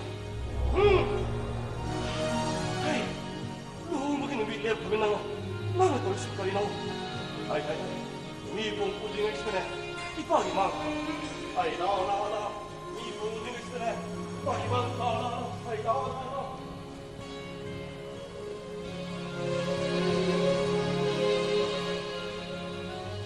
남색 나이더비 난 간다겠어 이빨이 있는 것이 못부터 아는 해이는 거 자로 아이 말 가도 하지 못자로 미다네 땀나 미다니 이바이 수가 이름이다. 이바이 단품무시 여러분이 이바이 수와 칸 이바 야래나. 나 시에는 레카에서 소파 이까이 보내가 이바이가 뺀게 동이네. 이바이디 둥드라마 망드라마 sap필이 보내. 코미 구당 이 호락바. 이다는 보기 맞지. 마이의 셰는 우리 이바이디. 마마. 마로는 건다. 머시 토ken 해주는 애야라 한 할부나도 나를 이까야 못하다. 궁강아 못하다. 허민 까미도 보나 짠 먹고. 죽고서 보미에. 사장. 뭐봐 먹고 너로 싸고 뽀뽀 싸는다 하는 거래.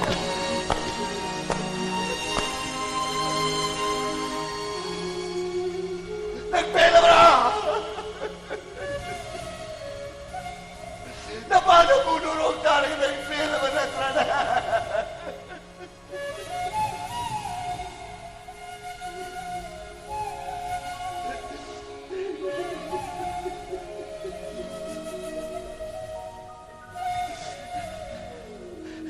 Shelly mo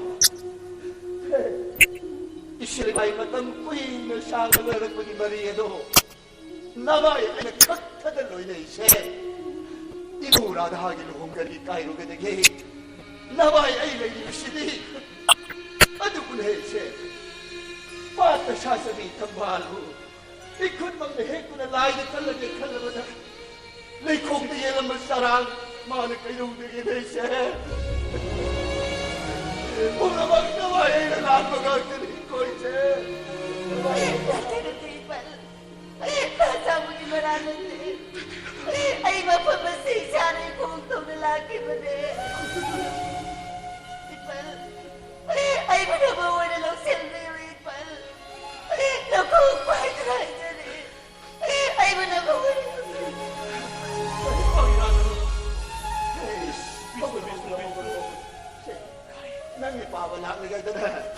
पापा की बात खा दो चलो को पापा की बात खा दो चलो अयो पापा नहीं करूँगा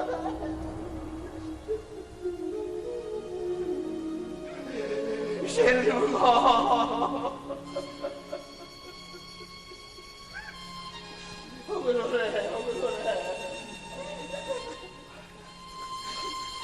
이거이 이모기 나이먹더네 숨도 아들을 담기버리네 내기도 못해 이빨 내리버시니 뻔팀게 짜고 이빨 이만큼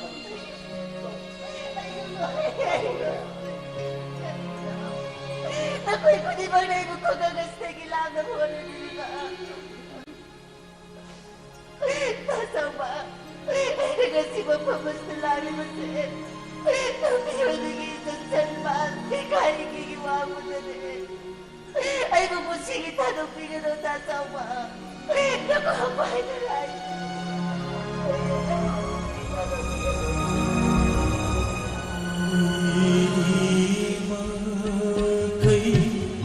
하와이시냐 학장가 가오니까라나 눈치라비난구 논토트라바 우파야이가 오이바나 감자바감드레 와롱누쿠 아이구 감자바감드레 와롱누쿠 아이구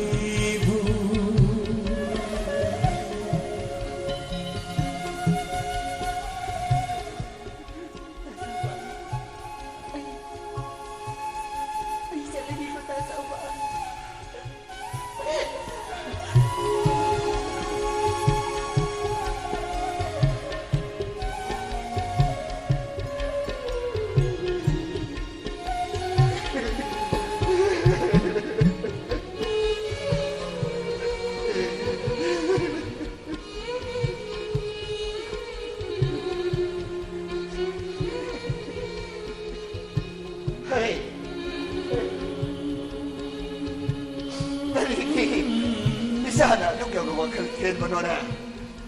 Nagkitamag tayo pala ni Masidi. Yengoy, laikon na saan pala layang mo ang magkagtaro. Paja na ba? Manam nungsi na ba? Laymayama masyadi Masidi. Lay na ba? Iko'y ginamag na siyo. Lay na tanda na maso. Napot na sila na maso. Laurag na sa sabi tarik taso at magpasay na. Nagkitamag tayo pala ni ko. Nagkitamag tayo pala. Pati, nasa ganito kami. Nasa ganito kami.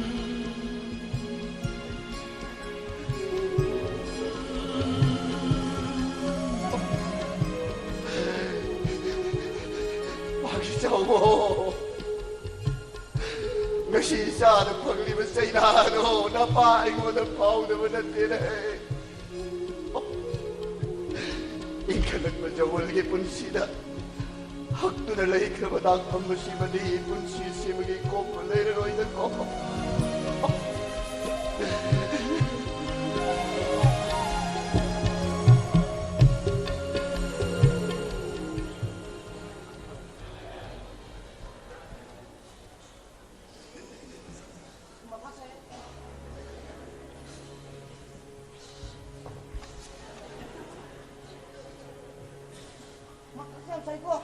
Matasi sama nih pisil tuh.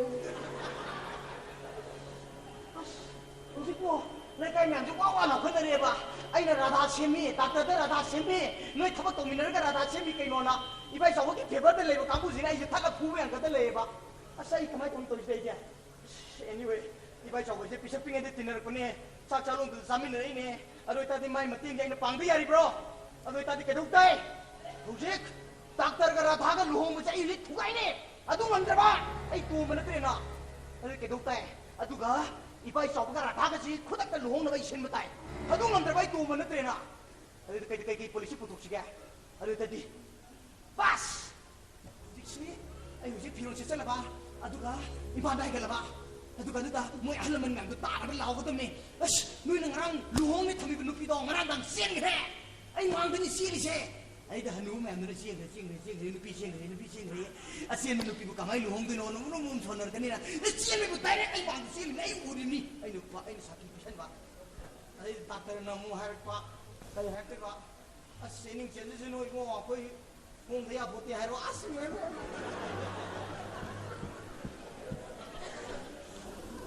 ꯑꯗꯨ ꯅꯠꯇꯁꯨ ꯑꯃꯁꯨ ꯂꯩ ꯑꯩꯅ ꯔꯥꯙꯥꯁꯦ ꯆꯥꯅ ꯍꯥꯏꯖꯤꯜꯂꯕ ꯔꯥꯙꯥꯁꯦ ꯂꯧꯕ ꯌꯥꯗꯕ ꯅꯨꯄꯤꯅꯤ ꯃꯁꯤ ꯍꯤꯡꯆꯥꯕꯤꯅꯤ ꯍꯤꯡꯆꯥꯕꯤꯗꯤ ꯃꯤ ꯄꯥꯝꯅꯗ꯭ꯔꯦꯅ ꯍꯤꯡꯆꯥꯕꯤ ꯀ꯭ꯋꯥꯆꯥꯕꯤꯅꯤ ꯍꯩꯅꯕꯤꯅꯤ ꯗꯥꯛꯇꯔꯁꯨ ꯑꯗꯨ ꯌꯥꯒꯗ꯭ꯔꯥ ꯗꯥꯛꯇꯔ ꯆꯠꯅꯩ ꯑꯗꯨ ꯅꯠꯇ꯭ꯔꯒꯅ ꯃꯥꯅ ꯆꯦꯜꯂꯣꯏ ꯅꯨꯄꯥꯗꯣ ꯄꯨꯔꯥ ꯒꯨꯟꯗꯥꯅꯤ ꯅꯪ ꯑꯁꯤ ꯂꯧꯕ ꯃꯇꯝꯗ ꯃꯥ ꯊꯥꯡꯖꯧꯅ ꯌꯥꯜꯂ ꯍꯥꯠꯈꯤꯗꯣꯏꯅꯤ ꯅꯠꯇ꯭ꯔꯒꯅ ꯅꯍꯥꯔꯣꯜ ꯍꯥꯏꯖꯤꯜꯂꯁꯤꯔꯣ ꯅꯪ ꯆꯦꯜꯂꯨꯅꯨ ꯗꯥꯛꯇꯔꯗ ꯗꯥꯛꯇꯔ ꯔꯥꯙꯥ ꯀꯣꯏꯔꯤꯕ ꯅꯨꯄꯥ ꯏꯕꯥꯏ ꯆꯥꯎ ꯍꯥꯏꯕꯁꯦ ꯅꯍꯥꯔꯣꯜ ꯌꯥꯎꯕꯅꯤ ꯅꯪ ꯃꯥꯅ ꯀꯥꯞꯈ꯭ꯔꯗꯤ ꯀꯃꯥꯏꯅ ꯇꯧꯅꯤ ꯍꯥꯏꯖꯤꯔꯣ ꯑꯁ ꯒ꯭ꯌꯥꯟ ꯇꯥꯗꯦꯗ ꯁꯤ ꯃꯛꯁꯦ ꯑꯩꯅ ꯃꯊꯥ ꯌꯥꯝ ꯁꯥꯏ ꯑꯩ ꯇꯜꯂꯦ ꯑꯗꯨ ꯑꯣꯏꯕ ꯗꯥꯛꯇꯔ ꯅꯠꯇ꯭ꯔꯣ ꯂꯨꯍꯣꯡꯉꯝꯗꯥꯏꯅ ꯑꯣꯐꯤꯁ ꯀꯥꯟꯅꯔꯝ ꯒꯨꯞꯇꯦꯅ ꯉꯔꯥꯡ ꯅꯍꯥꯟꯗꯩ ꯀꯥꯗ꯭ꯔꯦ ꯑꯩꯗꯤ ꯑꯗꯨꯒ ꯃꯥꯅ ꯍꯧꯖꯤꯛ ꯂꯥꯛꯏꯁꯤꯕꯨ ꯑꯩ ꯀꯥꯗ꯭ꯔꯦ ꯄꯥꯎ ꯇꯥꯔꯒꯁꯤꯕꯣ ꯇꯧꯕ ꯊꯕꯛꯁꯤꯕꯣ ꯀꯩꯅꯣ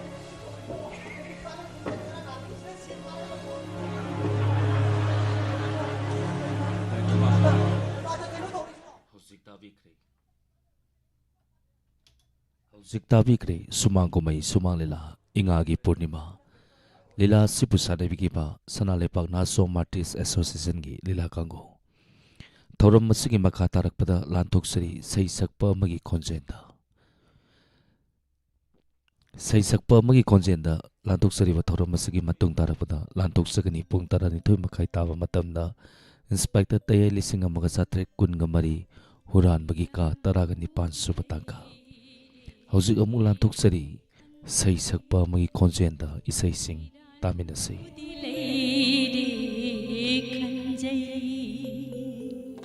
aduk chawba marandudi shibiganu na koi na iran budi leide khanjai iran budi leide khanjai aduk chawba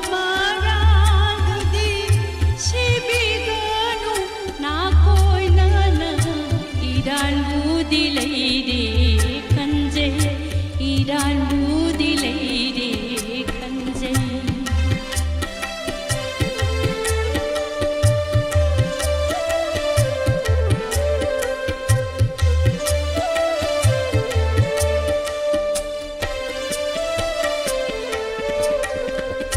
Hadok lage khalla bar nungshi babu minam gira Thado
고빈다기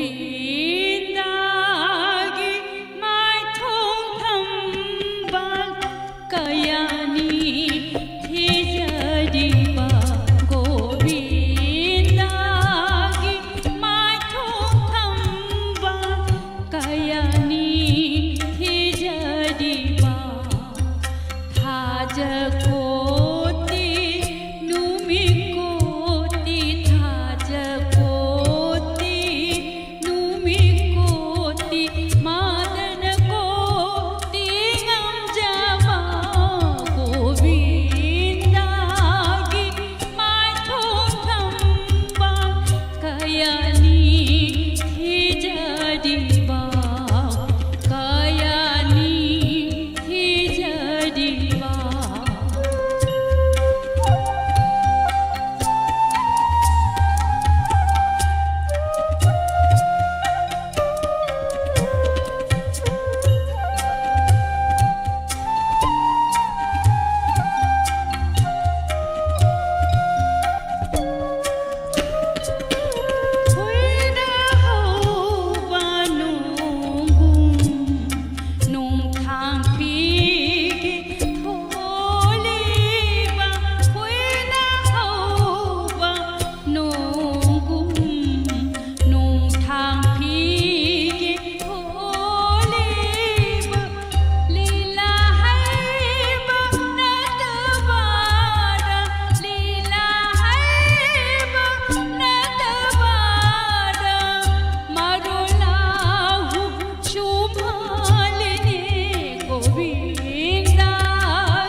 Nung shiraba mishna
ꯈꯪꯗꯦꯅꯦ ꯅꯉꯣꯟꯗ ꯍꯥꯏꯅꯤꯡꯕꯗꯤ ꯏꯈꯧꯂꯥ ꯍꯥꯏꯗꯣꯛꯄꯗꯤ ꯉꯝꯖꯗꯦ ꯆꯥꯛꯅꯔꯦ ꯊꯃꯣꯏꯁꯦ ꯃꯩꯔꯤ ꯆꯥꯝꯃ ꯆꯥꯝꯃꯅ ꯆꯥꯛꯅꯔꯦ ꯊꯃꯣꯏꯁꯦ ꯃꯩꯔꯤ ꯆꯥꯝꯃ ꯆꯥꯝꯃꯅ ꯀꯔꯤ ꯍꯥꯏꯌꯨ ꯍꯥꯏꯕꯒꯦ ꯍꯥꯏꯕꯤꯔꯛꯎ ꯑꯃꯨꯛꯇꯪ ꯀꯔꯤ ꯍꯥꯏꯌꯨ ꯍꯥꯏꯕꯒꯦ ꯍꯥꯏꯕꯤꯔꯛꯎ ꯑꯃꯨꯛꯇꯪ ꯅꯪꯒ ꯑꯃꯨꯛꯇꯪ ಉನಜರಬದಿ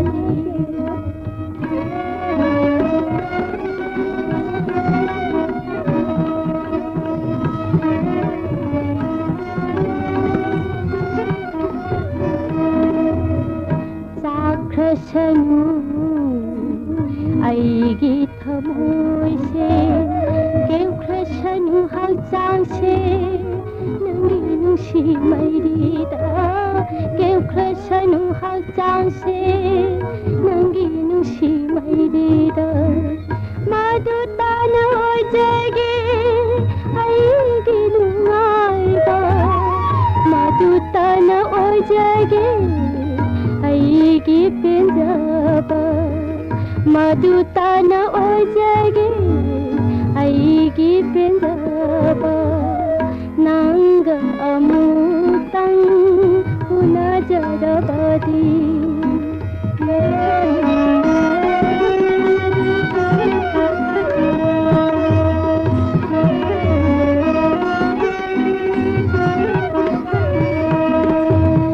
ಕರಿಬು ಹಸಿಗೆ ಖಂದೇನೆ ನಂಗೊಂದ ಹಾಯ್ನಿಂಬದಿ ಖೌಲಾ ಹಾಯ್ದೋಪದಿ ngамಜದೆ ಓಜಾನರಿ ಥಮೋಶೆ ಮೈರಿ ಚಾಮ ಚಾಮನ ಓಜಾನರಿ ಥಮೋಶೆ ಮೈರಿ ಚಾಮ ಚಾಮನ ಕರಿ ಹಾಯು ಹಾಯ್ಬಗೆ ಹಾಯ್ಬಿರವು ಅಮುತಂಗ್ ನಂಗ ಅಮೂತಂಗ್ ಉನಜರಬದಿ ಮಹಯ್ಯಾಲೆ ಖಲಂಬನಿ ಪುನ್ಸಿಸೆ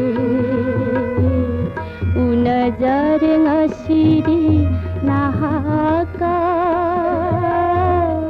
ಕುಂಜಾ ಕಯಾ ngairakpadoina ನಂಗ ಅಮೂತಂಗ್ ಉನಜರಬದಿ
ꯃꯩꯇꯥꯁꯦ ꯀꯔꯝ ꯈꯥꯁꯤꯕ ꯃꯩꯇꯥꯁꯦ ꯆꯥꯛꯂꯦ ꯆꯥꯛꯂꯦ ꯑꯩꯒꯤ ꯊꯋꯥꯏ ꯅꯤꯡꯂꯔꯣꯏ ꯑꯃꯨꯛ ꯁꯣꯜꯂꯔꯣꯏ ꯅꯨꯡꯁꯤ ꯍꯩꯇꯕ ꯁꯥꯔꯒꯦ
ꯅꯨꯡꯁꯤꯗꯔ ꯃꯇꯝꯗꯣ ꯑꯉꯥꯡ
ꯅꯤꯡꯁꯤꯡꯗꯔꯩꯇ ꯅꯨꯡꯁꯤꯗꯔ ꯃꯇꯝꯗꯣ ꯑꯉꯥꯡ ꯅꯋꯥ ꯑꯣꯏꯔꯤꯉꯩ ꯃꯇꯝꯗꯣ ꯁꯔꯦ ꯐꯔꯝꯂꯦ ꯇꯂꯥ ꯄꯥꯝꯃꯦ ꯃꯄꯨꯡ ꯐꯔꯝꯂꯦ ꯉꯁꯤꯗꯤ ꯂꯣꯏꯅ ꯃꯄꯨꯡ ꯐꯔꯝꯂꯦ ꯉꯁꯤꯗꯤ ꯂꯣꯏꯅꯃꯛ ꯅꯤꯡꯁꯤꯡꯗꯔꯩꯇ ꯅꯨꯡꯁꯤꯗꯔ ꯃꯇꯝꯗꯣ ꯑꯉꯥꯡ ꯅꯋꯥ ꯑꯣꯏꯔꯤꯉꯩ ꯃꯇꯝꯗꯣ ꯑꯉꯥꯡ ꯅꯋꯥ ꯑꯣꯏꯔꯤꯉꯩ ꯃꯇꯝꯗꯣ ꯑꯉꯥꯡ ꯅꯋꯥ ꯑꯣꯏꯔꯤꯉꯩ ꯃꯇꯝꯗꯣ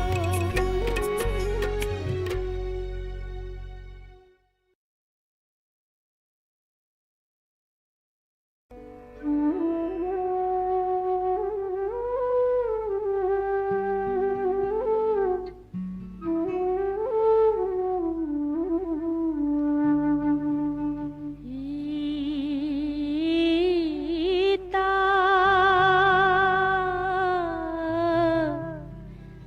loinabi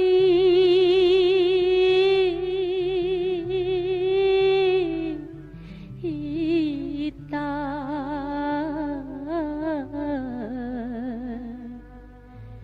pamjadre amuba jashe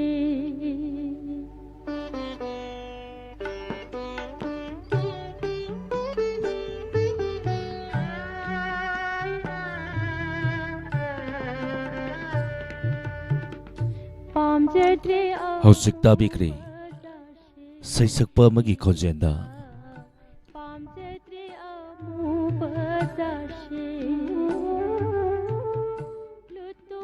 Yamuna ꯑꯔꯥꯝꯕꯝꯗꯒꯤ ꯇꯣꯉꯥꯟ ꯇꯣꯉꯥꯟꯕ ꯏꯁꯩꯁꯤꯡ ꯈꯣꯟꯖꯦꯜꯗꯒꯤ ꯃꯌꯥꯝ ꯄꯨꯟꯅ ꯇꯥꯃꯤꯟꯅꯈ꯭ꯔꯦ ꯑꯇꯦꯟꯕ ꯕ꯭ꯔꯦꯛ ꯑꯃꯒꯤ ꯃꯇꯨꯡꯗ ꯑꯃꯨꯛ ꯂꯥꯟꯊꯣꯛꯆꯒꯅꯤ ꯏꯟꯁꯄꯦꯛꯇꯔ ꯇꯌꯩ ꯑꯅꯧꯕ ꯇꯥꯡꯀꯛ 1983 ꯌꯨꯇ꯭ꯌꯨꯕ ꯑꯃꯗꯤ ꯐꯦꯁꯕꯨꯛꯇ ꯂꯩꯕꯤꯔꯤꯕꯁꯤꯡꯅ ꯏꯟꯁꯄꯦꯛꯇꯔ ꯇꯌꯩꯒꯤꯗꯃꯛ ꯅꯦꯛꯁ ꯄꯦꯖꯇ ꯂꯥꯛꯄꯤꯌꯨ pamjadre amuba jashe ita